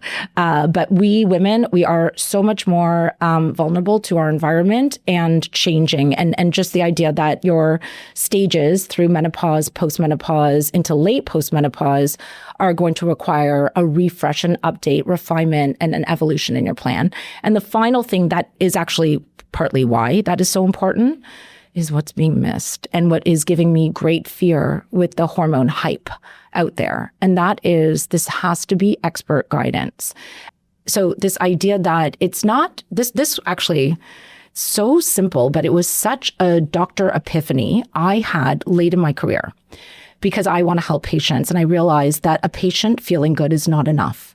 You give her estradiol, she feels great. You give her testosterone, she feels great. Don't get me started on pellets, illegal. That's totally ill-advised, but don't mean that. You give her any intervention, he feels great. That's not enough. We need to know, is it safe for her now? Are there any silent risks? And what are the long-term implications? Yeah. And so that is not something your patient can tell you. It's the close connectedness that sits alongside what we increasingly have available, which is advanced diagnostics. But let me I'm going to just have to get on my little, banter here of frustration. Why are we using mammography to detect breast cancer? Why has this not advanced? This is so obsoleted. Just throw AI. There's just a study of AI-powered mammography, but just the idea that using the best modalities, bimodal, frequent intervals attached to a clinical exam and a clinical discussion, not just, consumerism. So that guide, that expert guide, as one of those key pieces in my, laundry list of how to do hormone optimization therapy. Now you know why it's not an easy answer. It's not one way. And what I started this podcast, my first thing to you is at the beginning and the end, I'm a doctor and I'm treating a patient. And her preferences, her goals, her feedback to me matters. It's not just my, paternalistic, reactive approach. Yeah. So let me just summarize if I can, or try to ask you to summarize around, because you talked about the different forms, right? Yeah. Oral versus patch versus vaginal. That's root. That's root. Yes. Or root. Right. Yeah. Form is a type of hormone. Right. Yeah. Right. So for root, I guess what I'm wondering is, again, every woman's different. Yeah. But it sounded like your preference would be, all other things being equal, that oral is probably not the best form for estrogen or testosterone. Transdermal. And what about progesterone? Progesterone, oral. We have lots of data based on oral, and we have, health government approved, Health Canada FDA approved, or vaginal, but not transdermal. It's very nuanced. Oral or vaginal, and it's a sort of preference, and for progesterone. Depends and what the patient's profile is. For them. Yeah. Okay. Now, can we talk about testosterone? Because we didn't really talk about that. And I think that's another one where there's a lot of misunderstanding, confusion. So take us into it. Tell us about testosterone for women. Well, I would say there's just been big abyss, not so much misinformation and confusion. And I would tribute Sue Davis, who is a colleague and a gynecologist in New Zealand, where in Australia, New Zealand, they have had female dosage ranged, government approved testosterone for women for many, many years, based on many, like lots of science. Other jurisdictions, Southeast Asia, I mentioned just recently the UK, but not in North America. It's honestly more of a political, for fear of abuse. Testosterone's a critical female hormone. And, I will say there's an absence of the, scientific, backbone of indication. So the fact that we don't have it in North America has little to do with lack of science or options, but more of a systematic block for reasons that have nothing to do with female biology. Testosterone is an important female hormone. So the primary, and it will come, I believe, eventually. Yeah. So the importance is at recognizing that presently the primary indication is a lack, it's hypoarousal, lack of sexual desire, a lack of libido. Okay. So testosterone is very important when it comes to sexual health in women, not only for the primary concern, sexual concern that many women experience, which is a languishing libido, drive or desire, but it also supports the other aspects of sexual function, like arousal and orgasm, and taken with a vaginal estrogen, meaning both estrogen and testosterone uphold the integrity of vaginal health to make it not painful. Because if you have vaginal dryness, it's not enjoyable. But if you have deterioration of your anatomy, it's going to hurt. And we're smart. We don't want what hurts us. So testosterone as a sexual health product for women is really important, but that's just tip of the iceberg. It is obviously anabolic to the other important tissues in an age of GLP-1s and rapid weight loss and powerful women and recognition that strong's the new skinny, right? Testosterone is anabolic to muscle, bone, and has direct effects via androgen receptors on the brain to support her drive. Not her sex drive and not just her sexual being, but her motivation and, spark. And I always tell women, you sit with your girlfriends and you kind of recognize at any stage, who are the estrogen driven females in the room. And, so I say that because some women will notice their dwindling testosterone more than others. And they're often women in male-centric fields, face forward, entrepreneurs. I have a lot of entrepreneurial women. I think I attract, these women who need their, rapid brain, media, people who need their eloquence. So there's many other functions. But what I would say is, unlike the dramatic sudden loss of estrogen at menopause, like men, we have an age-related decline. There's a little bit of a precipitous, more rapid loss because of the ovarian contribution to our testosterone pool 2 years after menopause. Oh, interesting. So first progesterone. then estrogen, then testosterone. And if you think of a cadence of, remember I said the evolving plan, what I would always do for more reasons than one is suggest to a woman, we first want to optimize your estrogen biology before we introduce testosterone. And that's not a blanket statement. There's no blanket statements. Sure. Okay. Interesting. So, and then in terms of delivery route for testosterone for women, what do you typically recommend and utilize? Well, in this instance, I am practicing in a jurisdiction without a pharmaceutical option. So I use bioidentical testosterone. By the way, they're sourced by regulated, legal integrated entities from the same source, raw material source as pharmaceutical formats, but in female dosage range, which is literally often less than a tenth. You cannot manipulate a male product to get the right equivalent. Right. And by the way, with testosterone, because of differences in sex hormone binding globulin, and like I explained with estrogen, you see it in men too, like the hormone level, even if you're looking at free and total. So hormone levels of testosterone for women are very difficult to read because they're based on male levels. But even if you use them as a guide, they tell you nothing about binding affinity, receptor concentration, tissue effects, and most important for women, the conversion, back to why genomics can be useful, to DHT. Because most of the problems women will experience on testosterone, which is not always predictable a priori, or dose dependent, has a lot to do with her enzyme's affinity to convert to DHT and then propagate those secondary male sex characteristics that she doesn't want, we call hirsutism, like hormonal acne, hair where she doesn't want it in the sexually determined areas, and loss where she does, and a change in voice, which can be permanent, and clitoral enlargement because of all the androgen receptors there that also can be permanent. So the idea that very low, very customized, and I guide women, so I compound transdermal. And by the way, to compound hormones, you need to do you need a whole university education because there's no monograph and it's not standardized. So the dose, the base, the schedule, everything I went through with you is all laid out. It's personalized. I have trusted partners. It's not random. It's not a mom and pop. So there are trusted partners that are not like many American compounding pharmacies, just small manufacturing. Right. This is customized by my direct instruction with a transdermal base, not a topical base. Okay. So many of the gels that are on the market, estrogen gels and even androgel, that's not a transdermal gel. Like the patch is a transdermal matrix patch. It's different technology. And so the root part is quite different. And if you actually, it's so crazy, we'll have to go through this offline, but when you open the monographs and you actually read, I think many prescribers, if they're listening, will find this amazing. If you're prescribing Estradiol, a 37.5 microgram patch, let's say of estradiol, that is not what's in the patch. That is the estimated correlate rise in her blood estrogen level that would be analogous to if she was on an oral estrogen. Like, how circuitous and confusing is that?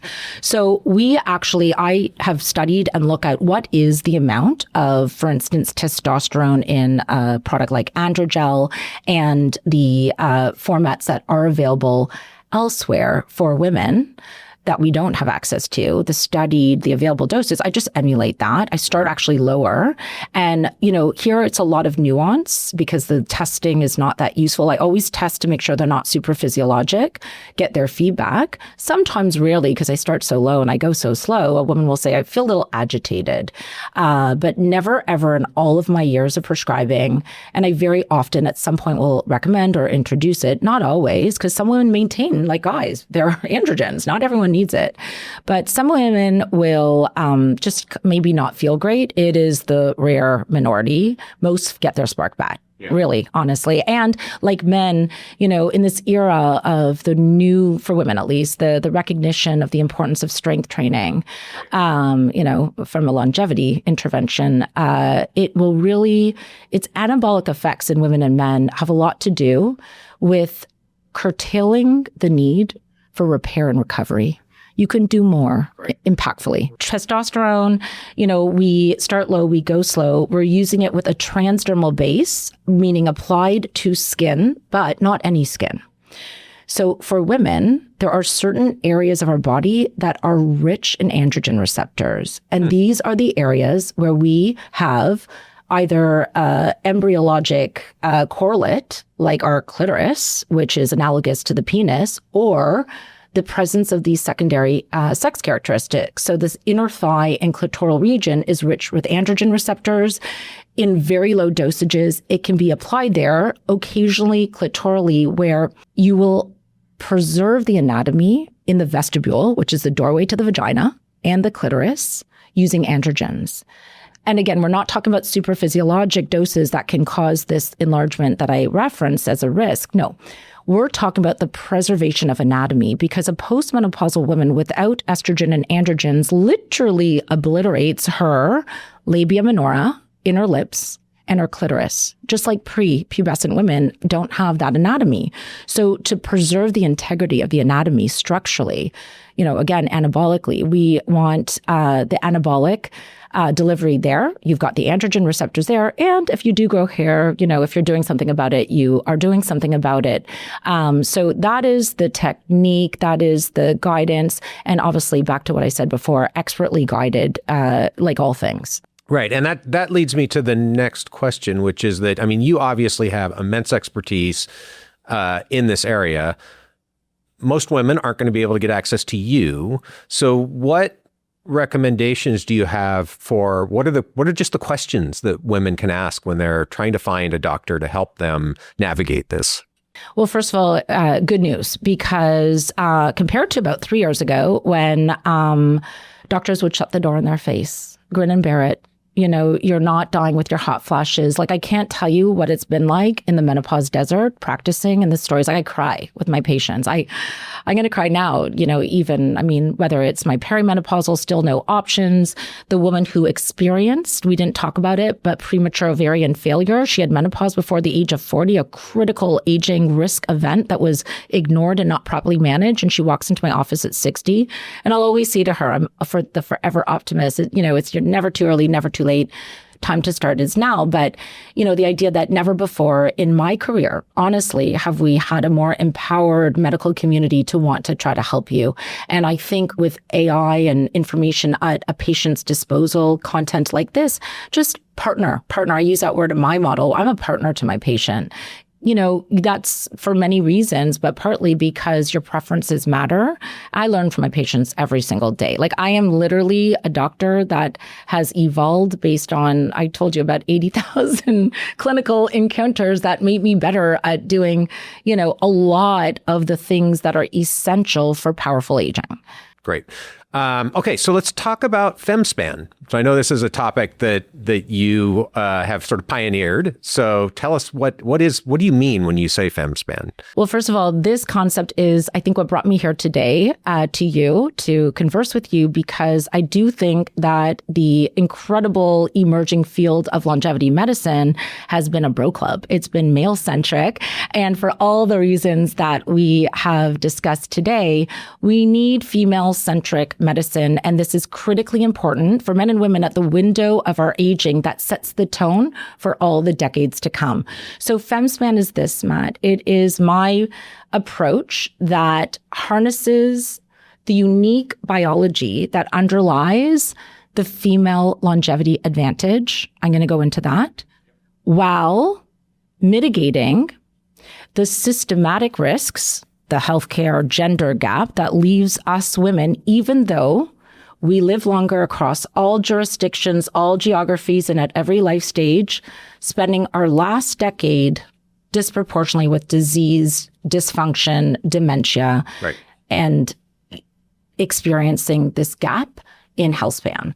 So that is the systematic problem because of all those integral issues of underdiagnosis and undertreatment. But it's not the only reason that we have this healthspan gap for women. And the other is that we have two important, probably more, but I would just lay out two very important unique risks that men do not face the same way. And that is one, menopause, rapid midlife aging. Ovarian senescence, because the ovary is the architect of female longevity, propels us into an aging cascade that advances us well beyond, like a decade beyond our male counterpart. And the second is the environmental susceptibility, the epigenomic vulnerability of our biology. And we know this to be true, that whether it's environmental toxins or psychological stress or the internal metabolites, our biology is more susceptible, and both men and women. But I would say as I think about FemSpan, I harness those advantages. I overcome, with help from people like you, the healthcare gaps, inequities, and hopefully draw funding, and some really cool stuff going on in femtech. And then we mitigate, obviously, the hot and the proactive approach to menopause we spoke about, and the environmental controls. So let me I think you'll find this really interesting if I may, lay out what do I mean by the biologic aging advantages. Yeah, please do. Because I think most people do know that women live longer, but may not realize that that is true at every life stage. And for instance, the role of menopause in changing the arc of that longevity advantages is so paramount, because we know, for instance, that women who have a late menopause, 53 or later, versus women who have early menopause, 45 or earlier, live significantly longer, okay, about 7% longer, and also experience a lower risk of most of the chronic diseases of aging. Even, Matt, brothers of women with late menopause live longer. There is something integral into the biology of a late, long reproductive life.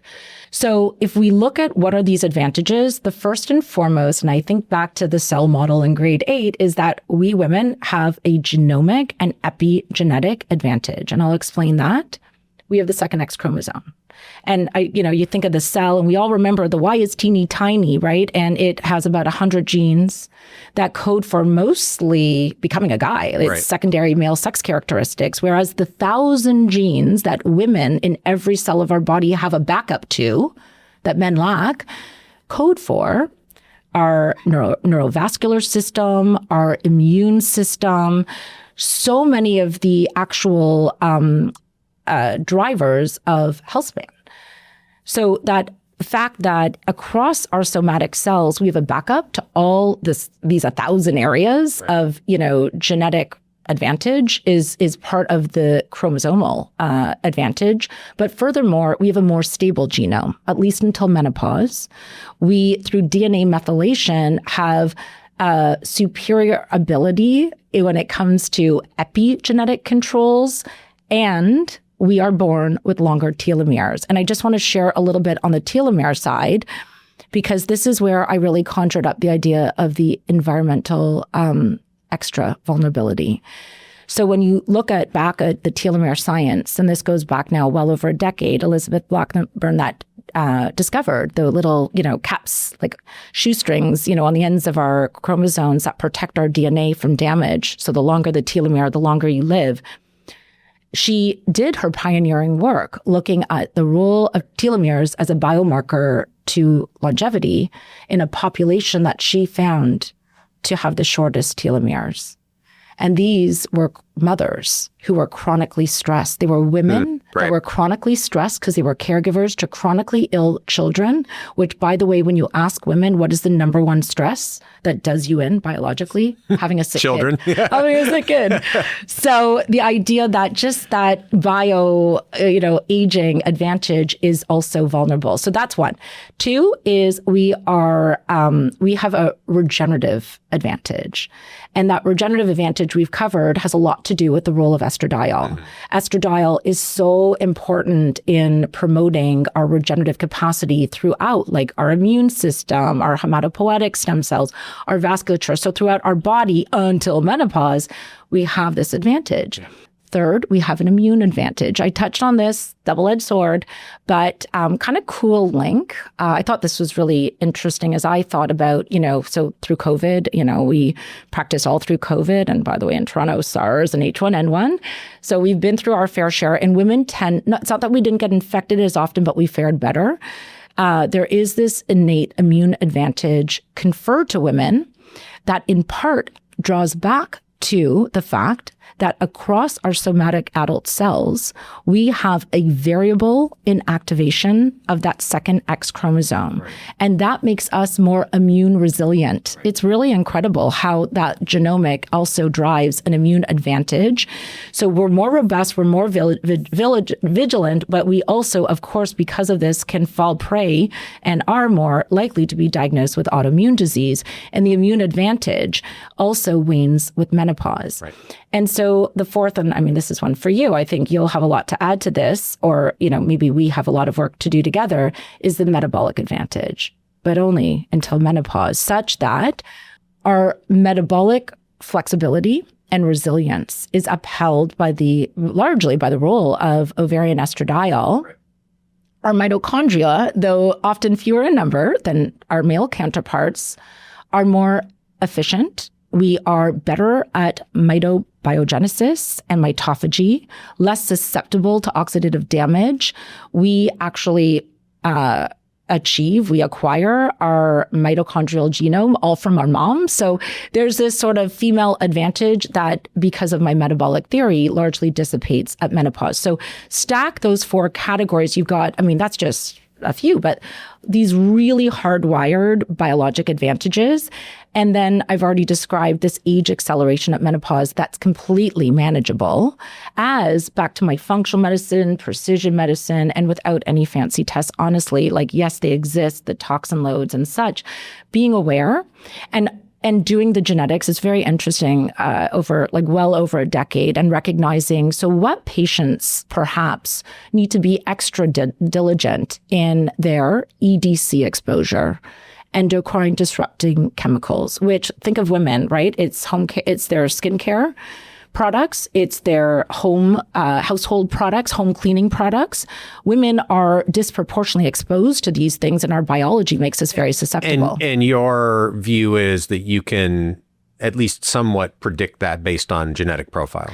I would first say, I don't think you need to go that far. You just need to be environmentally aware. Sure. But if, for instance, and I think this is important, if you have any biomarker, dense breast, you've had biopsies, if you've got a family history, most familial breast cancer, so let's just break this down. So the vast majority of women diagnosed with breast cancer don't have a strong family history, right? Having one does not count, but having a strong family history. Of those that do, less than half, so 20% or less, is familial. And of that portion, less than half is associated with BRCA, the primary breast cancer genes. What is BRCA? BRCA is a genetic mutation that codes for DNA repair, a DNA repair system. So we know it's not a determinant. The genotype doesn't translate 100% to the phenotype. It would be conferred with age, because generally we're not good at fixing DNA as we age, and other toxic factors in the milieu that make DNA damage more likely. However, if you actually think more broadly, so what about not only the other group of familial breast cancer? So there's some genetics that affect not just DNA repair, but estrogen detoxification pathways, and all these other patients that are at higher risk. It's like everything, a combination of gene environment, and random assortment. Yep. It's those three things, right? And to catch that, obviously, you can do some genomics. It's very interesting. And I won't go into the detail, but, when you're looking at, for instance, I mentioned a woman, that has upregulated aromatase, a gene that codes for upregulated aromatase. And you understand that upregulation will be exacerbated by her fat mass, more fat, more aromatase. It's going to be extra important to maintain, forget weight, yes, weight, but her lean body mass, and mitigate visceral fat. So of course that's good news for everyone. But if I can, remember I told you my mantra, I'm going to enlighten you and empower you. And we are smart, even those that might be less compliant with doctor orders, when you have the knowledge and you see it in your biology, and this isn't cookie cutter medicine, it's not Dr. Google, it's not general, guidelines for healthy living, it is for you.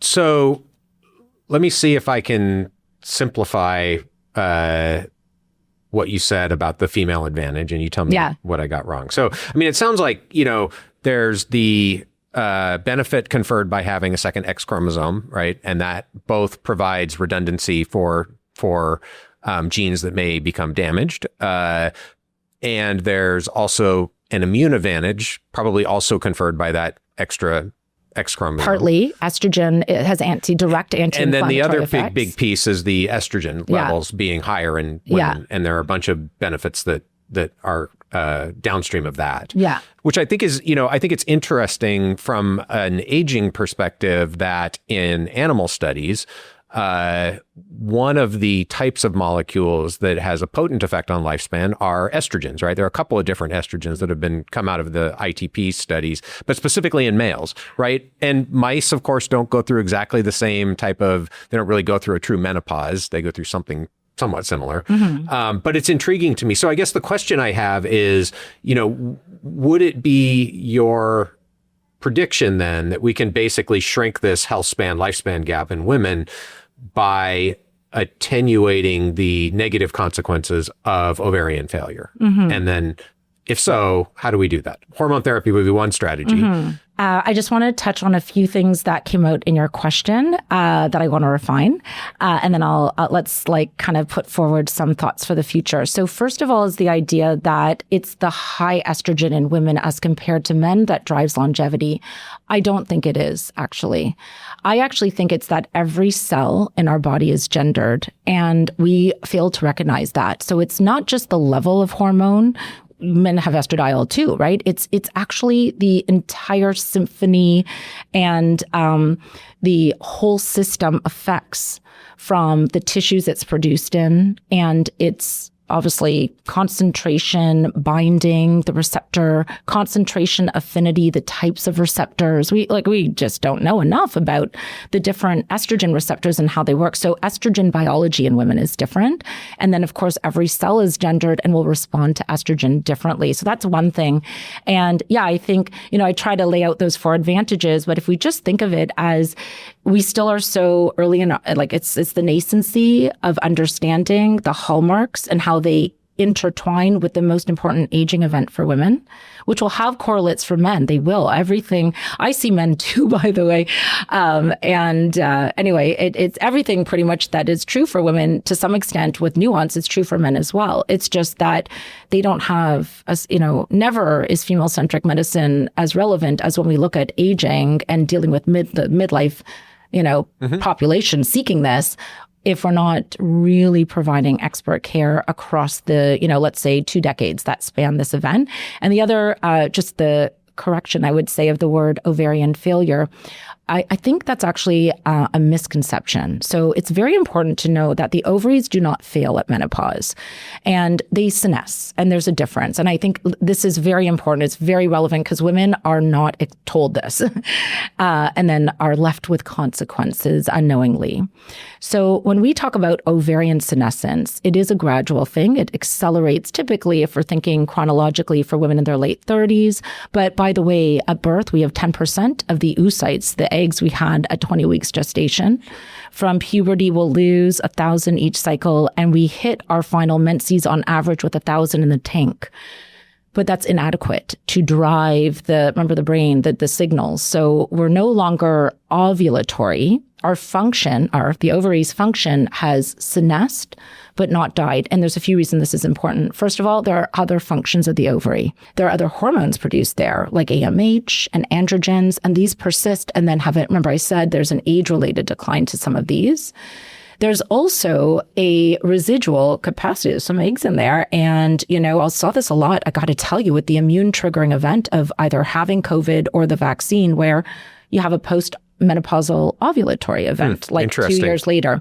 From the final menses, in the first 2 years, so technically she's 1 year menopausal, it is actually quite common that at some point, a woman in that time frame will ovulate. Now, because the lining, the endometrium is so thin, she may not bleed and never know. But because I talk to my women, I meet them, I'm with them, and I test them, she will tell me, my breasts got engorged, I have PMS. Women know their bodies. Just like they menopause uniquely and individually, they PMS, they experience ovulation.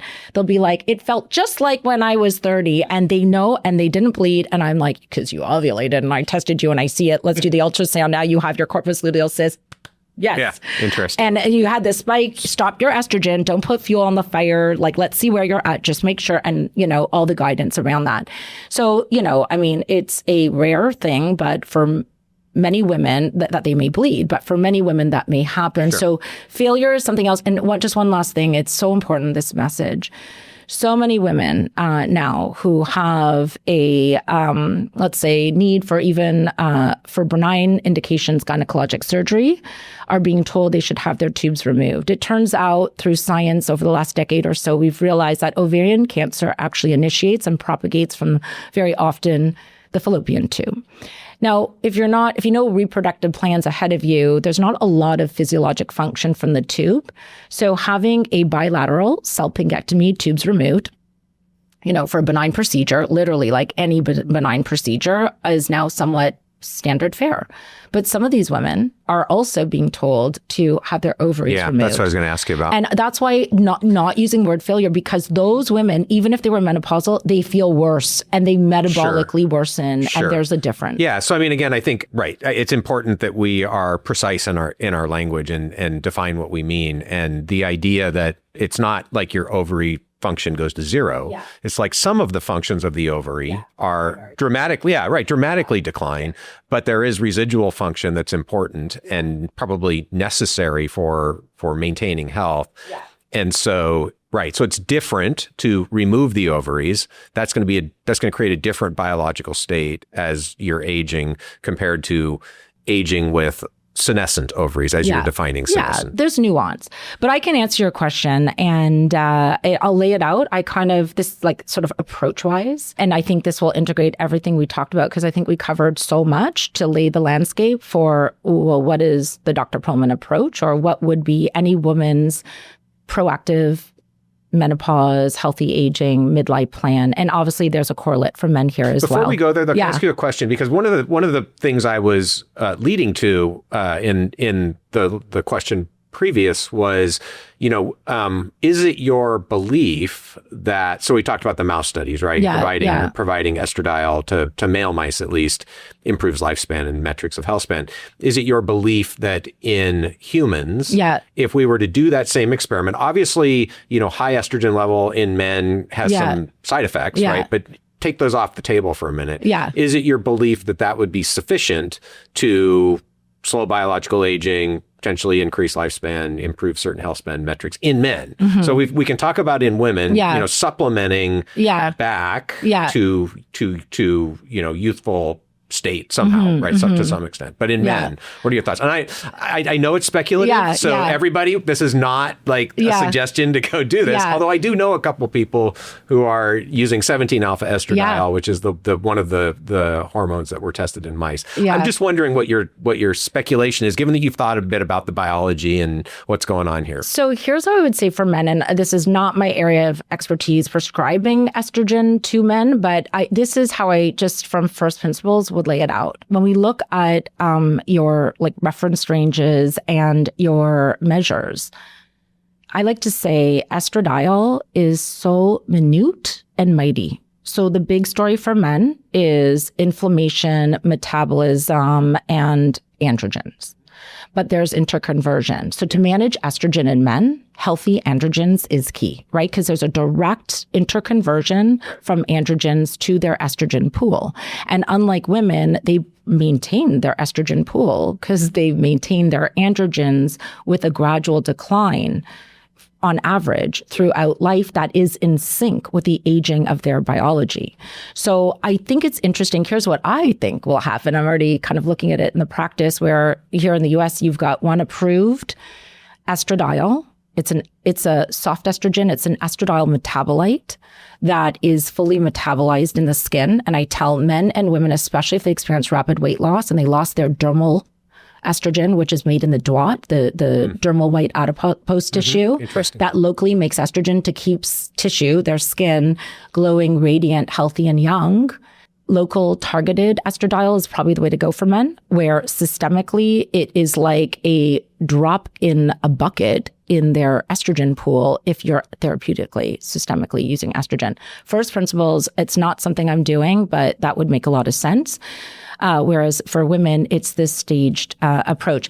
But on the woman's side, what I thought you were going to ask, I think the really interesting question here is if menopause is such an important aging event, and if we know to be true, a late menopause confers a longer life, if we could, and should we, if we could, reverse menopause? And when I kind of lay out the framework in that area, I mean, I think that certainly is an interesting thing to think about, right? I think the technology to reverse menopause is probably a ways off, although maybe you'll tell me it's different.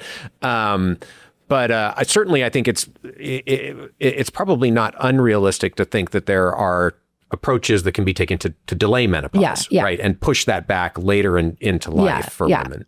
Yeah. So I think, just like you said, you know your population. If it's a woman who is, undergoing medical intervention, a surgical procedure, that's a different story. There's cryopreservation. I'll speak to that.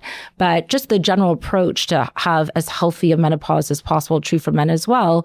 You have your lifestyle, the lifestyle approach, which is like, there's some nuance, but, just recognizing that our biology is vulnerable. So think of it this way. First thing, from an evolutionary basis, for a woman who's psychologically or physically stressed, over-exercising, malnourished, some traumatic life event, she'll stop ovulating. Mm-hmm, right. So our ovary is that exposes our idea. So optimize the lifestyle. I talk about that as behavioral. Are you talking about before perimenopause or during perimenopause? At all stages, because we're not dead, right? I agree with you. I guess what I was going to ask is there any evidence that lifestyle factors, say in your 20s and 30s, will accelerate the onset of menopause in women? Or could, if you have a poor lifestyle? Well, having worked within a hospital setting that at one time ran the only POI clinic in North America, I can say that there is often, these are the women that reach menopause before the age of 40, a traumatic life event, some kind of significant event, or an iatrogenic event, right? Meaning like a medical intervention for life, But just the idea that is actually true for overall health and successful aging, obviously, no matter where you are. But in perimenopause, so if we're really looking the FemSpan idea and how I agree with you presently, the idea would be we as society practitioners and women should really try to optimize ovarian health to at least achieve the longest reproductive lifespan within norms, which is let's say beyond 50, right? You really want to try to address, if you're someone who's susceptible, and we can now identify it early on, someone who might otherwise, reach their early menopause at 45. So the lifestyle factors do have a role to play, and behavioral and such. But next is what I call clinical factors. And there's some really good research. And you think societally what's happening, that women are seeking childbearing and family planning converging onto their perimenopausal years. So, what we can glean from the fertility setting around ovarian health optimization or priming the ovarian reserve will apply to this agenda. And there's a role, for instance, to the adrenal hormone DHEA to improve ovarian quality, the idea of luteal progesterone to balance, to treat PCO, to decrease inflammation, to address the autoimmunity, very pervasive autoimmune thyroid disease, so insulin resistance. So this whole idea coupled with advanced diagnostics. So the clinical approach, and we're really here talking about, let's say on average, women from 40 to 50, right? Like this is the stage, an advanced approach, but obviously beyond all of these things still apply. It's just coupled with a proactive plan. And the third, and I think this is, what is probably relevant to the field of female-centric longevity, is the early but exciting and rapidly evolving role of regenerative medicine. So I'm going to say a few things that very few of these I employ in clinical practice now, but watch very closely, hold great caution, concern, and excitement for, and I do believe will change female biology. And then I will actually tell you one treatment option that can reverse menopause that is available today, which we're not recommending, but I'll say that Okay, my well, punchline for the end. So in the regenerative, I mean, they're the things that we're talking here about: the stem cell signals, the exosomes, the secretomes, the stem cells, the idea of targeting those hallmarks of aging. So whether it's the senolytics, the rapalogs, the interplay between estradiol and mTOR signaling, the idea of looking at autophagy, and literally how can we touch upon each of those hallmarks with a regenerative approach that is layered on top of the health optimization approach that I just described, right? In my clinical category. So there's a lot there. I mean, even out there, but I do want to kind of mention a few things. I'm excited on the sidelines about the potential.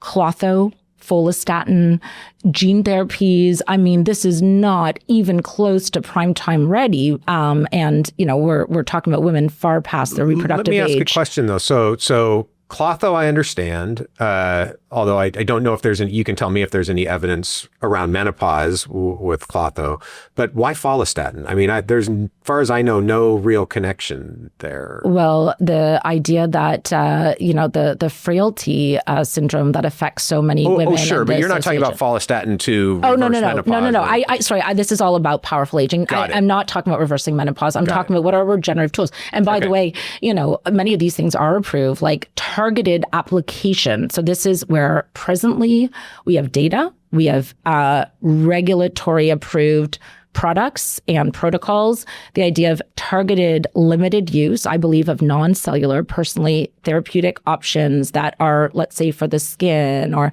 hair, like that kind of thing. But all of this in this category for regenerative medicine, which is a category that's, evolving. So for the very punchline at the end, let me tell you about some really cool science. And this is literally the incredible advancement by a physician based in New York, Dr. Oktay, who has developed an intervention called ovarian tissue cryopreservation, OTC. And we have to differentiate this from embryo or oocyte, egg cryopreservation, like freezing your eggs, which is a very popular thing amongst women who I think falsely overestimate the potential role of like advanced fertility. But the idea, this is saving part of your ovary, offered now for those women that are planning some kind of fertility threatening medical intervention. So it's very limited. Right. On the near-term horizon, we have AI models that can predict early menopause. Even clinically, I have some ways to predict your, potentially having early menopause. So there's this, I would say, extra layer of a potential patient population that may consider this. You're freezing a portion of your ovarian tissue. So cool. I told you about 25% for the future reintroduction to mitigate the impacts of ovarian senescence and not only delay, but as I'll explain in a minute, possibly reverse your menopause. And here's why.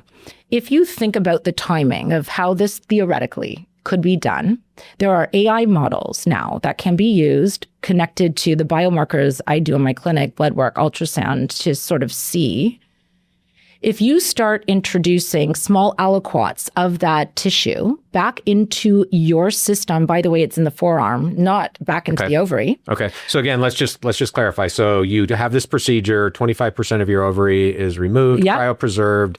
Let's say 20 years later, you are perimenopausal. Then you might take a piece of that cryopreserved tissue, implant it elsewhere in the body, say in the arm. And so that's what you're talking about. Yeah. And by the way, you're bang on. And you said something that I failed to mention, which is that there obviously would be an optimal time to cryopreserve. And you got it right. So that this thought there, and this stems from the fertility world, optimal time for cryopreservation is 32. So like frozen younger tissue better than fresh older tissue. Let me just ask a question got that right. there, because, let's say, again, obviously we're speculating. It's a little bit futuristic, but it's not super far off necessarily, right? So has anybody thought, I'm sure people have thought about this, but it seems like it may be possible to take ovarian tissue from an older woman, epigenetically reprogram that tissue and use that in the same context. I would say in my 20 odd potential interventions under the regenerative category, epigenetic reprogramming, which I think, you guys here are probably amongst the more advanced, like that is definitely something. But even without that, if you locked in your more youthful tissue, and so I'll just sort of play this out to kind of give you the cool idea. This is all, we're idea-aiding here.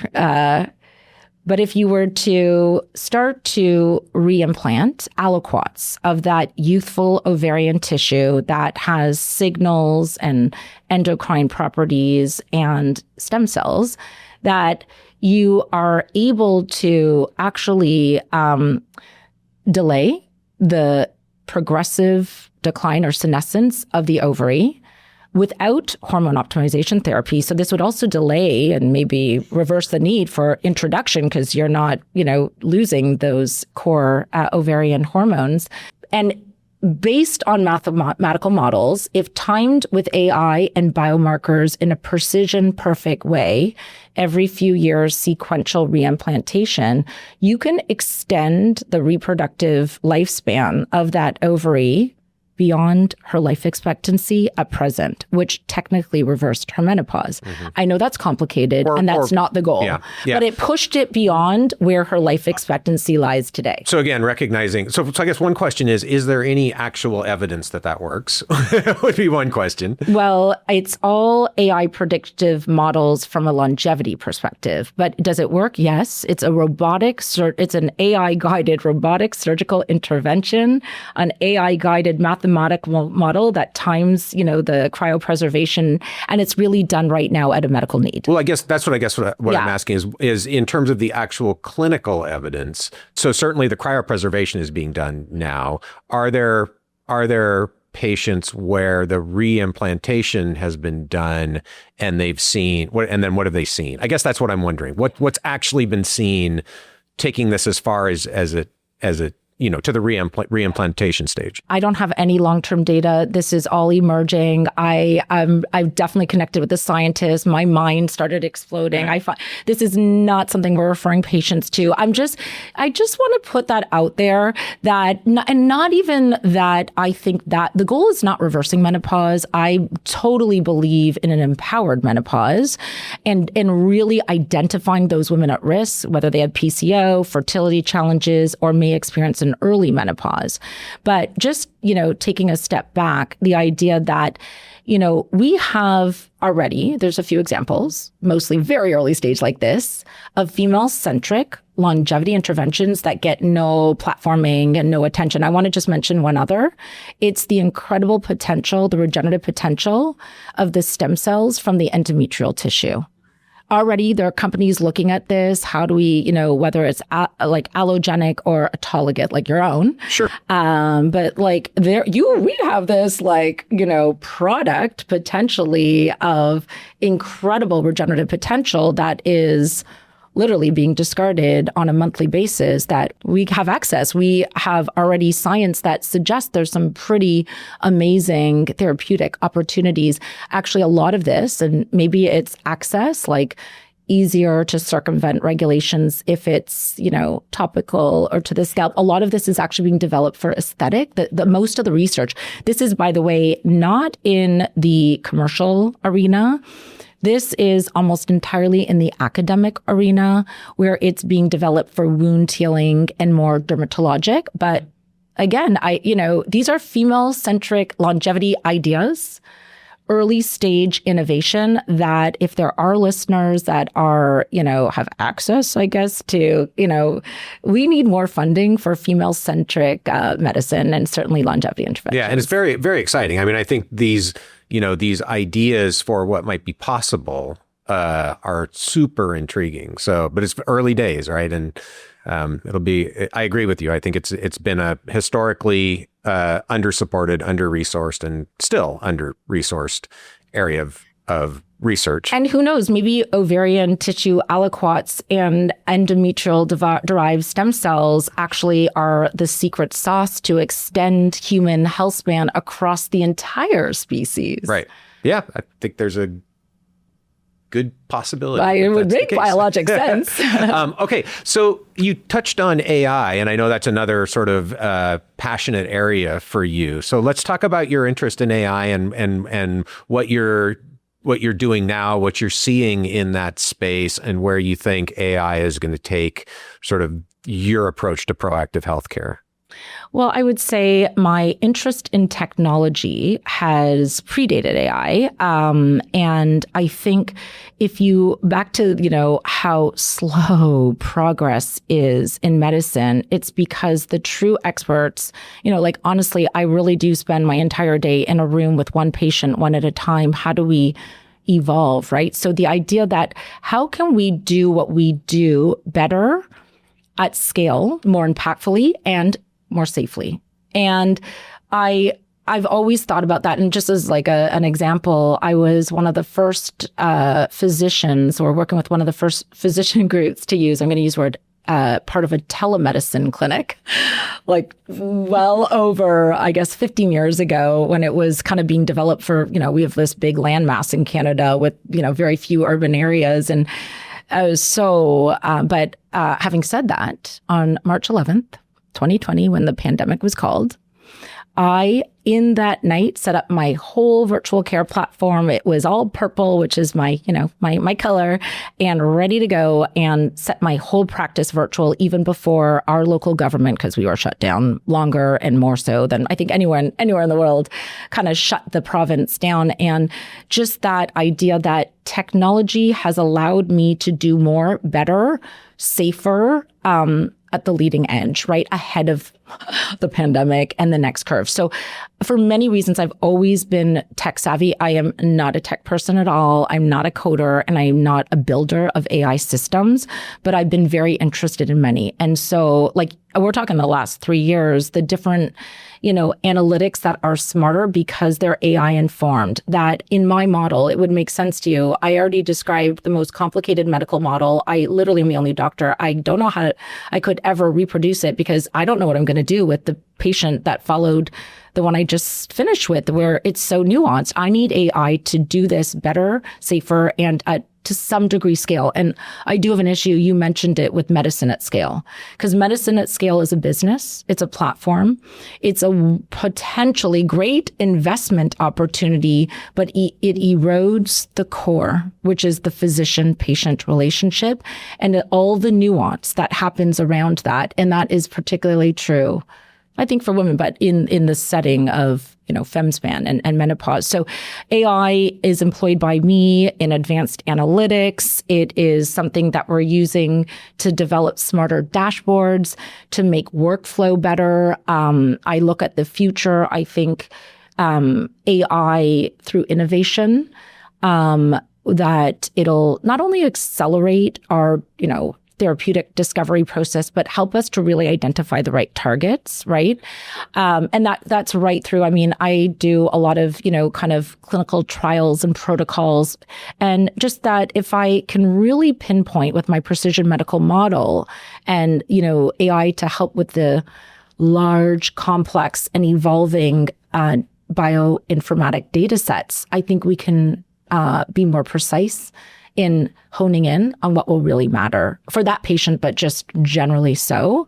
I do think that, I see the way I'm really seeing the way AI is so pervasive and just say messaging and writing and in so many ways. And I mean, to me, I guess it's so obvious. And I think I've heard people say that AI has commoditized intelligence, and I completely disagree with that. I think that AI without intelligence and integrity is terrifying. Yeah. And AI on top of, intelligence and experience and integrity is hugely empowering. And we're really at the early stage of what that can be. Right. I think we don't know yet what these tools are going to be able to do and how best to implement them, except that there are real huge opportunities and potential risks if, like you said, they are not used with intelligence and integrity. So I'm in complete agreement there. I do want to ask a little bit more about your comment about medicine at scale, because while I absolutely agree that medicine at scale is difficult to envision consistent with, a deep physician-client relationship, we also just don't have that many doctors for everybody. So I guess I would ask, is it that you're against medicine at scale, or is it a necessary evil, or is there a way to find the right middle ground, right? So I sort of think of this, as the in the context of what we're doing, the longevity 80-20, right? So is there an 80-20? Because recognizing not every doctor is going to practice medicine the way you do, most can't, and that wouldn't be something we could implement at the population level. I don't see how we do it. Maybe with AI tools someday, right? So is there an 80-20 where you can use automation, you can use tools? You don't want to ever take the doctor out of the loop, but you can make the doctor more efficient and effective so that we can bring something closer to this kind of medicine to as many people as possible. I think I really like the way you asked the question, because it frames my answer. You kind of laid out the different aspects. And I would say, first and foremost, with medicine at scale, there is great opportunity to take a rare expertise and make it accessible. And that's clearly critically important. And just like piggybacking the commentary around technology and AI, never before have we had better tools to do that. I'm so for that.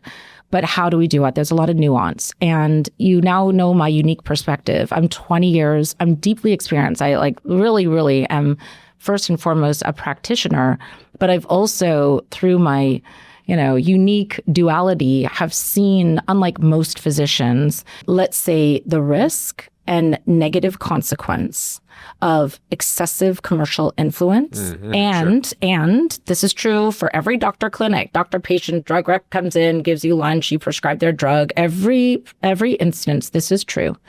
But when it's at scale, and when there are business owners, or as there tend to be, investors, and your fiduciary duty is no longer directly a physician to a patient, your physician's decision-making has been disintermediated, and we risk the integrity of care. It is just that, not that it's the only instance that the commercialization creeps in. I call it commercial creep. But medicine at scale is going to be just enormously more susceptible to the undue and typically negative influence of excessive commercialism. And so that's just something back to integrity and such. And then the last thing is where you kind of talked about maybe your model and, so what do we do? And I couldn't agree with you more. Hybrid medicine is the medicine of the future, and there's something else. And it goes back to something that I think you asked me, almost pointing as a risk, and it is, or a challenge, as it certainly is that too, which is not only a hybrid model of, remote and virtual, and never mind, we have avatars and we have digital twins and like all the futuristic applications of tech, AI, and systems to allow us to scale connected to the in-person experience. There has to be a connection, even if it's not like if you're the practitioner at scale, you have a local provider.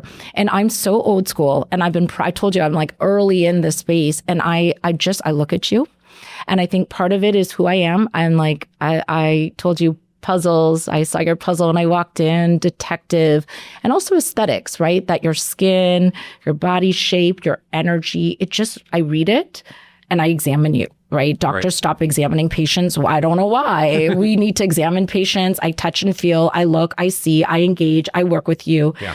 I'm so old school with that. And I can't tell you how much it adds, even with all the knowledge I may have. So even if I can't do that, and then obviously, how would you do, your mammography, your whatever it is, your clinical testing. So it has to be hybrid, but I don't want to in any way dilute or make it more that it's a rote, just a kind of, processing of some bioinformatics that can't be done remotely. There is something, and most old world doctors, I'm not old world, I'm just old school, I would say, in the sense that I don't, hopefully this doesn't come off the wrong way, but like at the end of the day, I want to touch you and see you too. I mean, I think what you're talking about is a human connection, right? And so I again, 100% agree. And I think, figuring out, like, this is a complicated challenge, right? Trying to create a new type of, hopefully better type of medicine for the masses is really hard.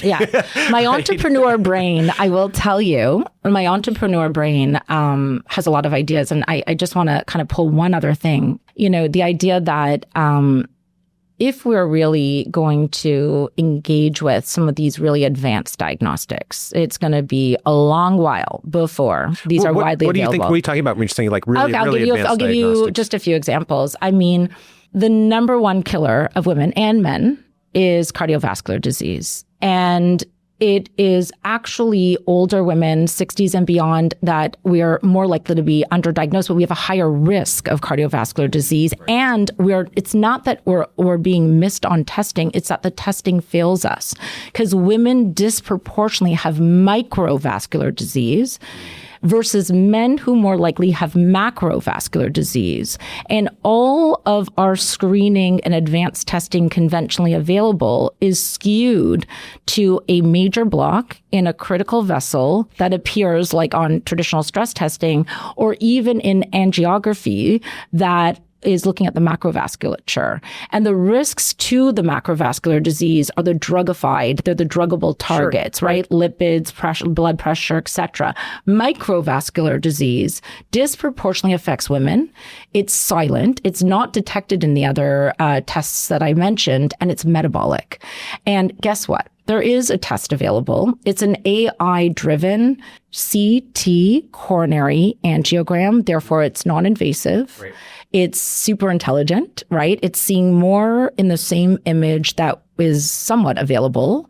And there's a technology out there. It's not widely available, but back to just that hybrid model, that your 80-20, I would say it could be actually better thought of 80-15-5. And the 5 are centers of excellence where maybe it's once a year, maybe it's once every 3 years.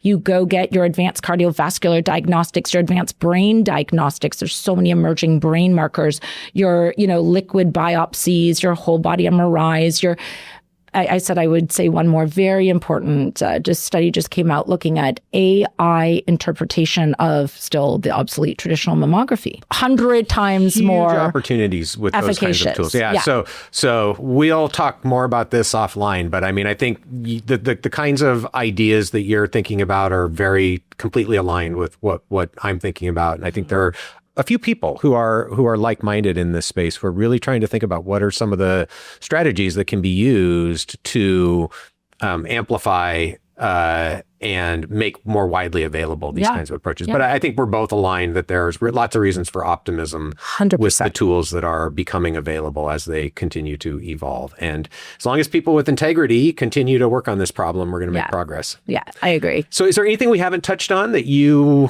want to talk about? No, I think that's a great place to leave it. But I guess instead of ending on the esoteric, to end on the empowering message that aging is so much more in your control than most know it to be, and that we ever imagined. So less than 20% of your aging trajectory is hardwired or preset or genetically determined. And that should leave every member of your audience and every one of my patients and our future patients the idea that they're a proactive mindset, the low-hanging fruit, the daily choices, behaviors, habits, and available interventions can change the trajectory of your aging because, it's not about years of life, it's years in that life. And, I love the idea. We talked about nomenclature of the goal of powerful aging. Amazing. Well, thank you so much for joining me today on the podcast. This has been super informative, lots of fun, and look forward to doing it again at some point. Thanks, Matt. It was great to be here. All right. Thank you for tuning in to the OptiSpan podcast. As always, if you have any questions, please leave them below, and we'll look forward to seeing you next time on the podcast.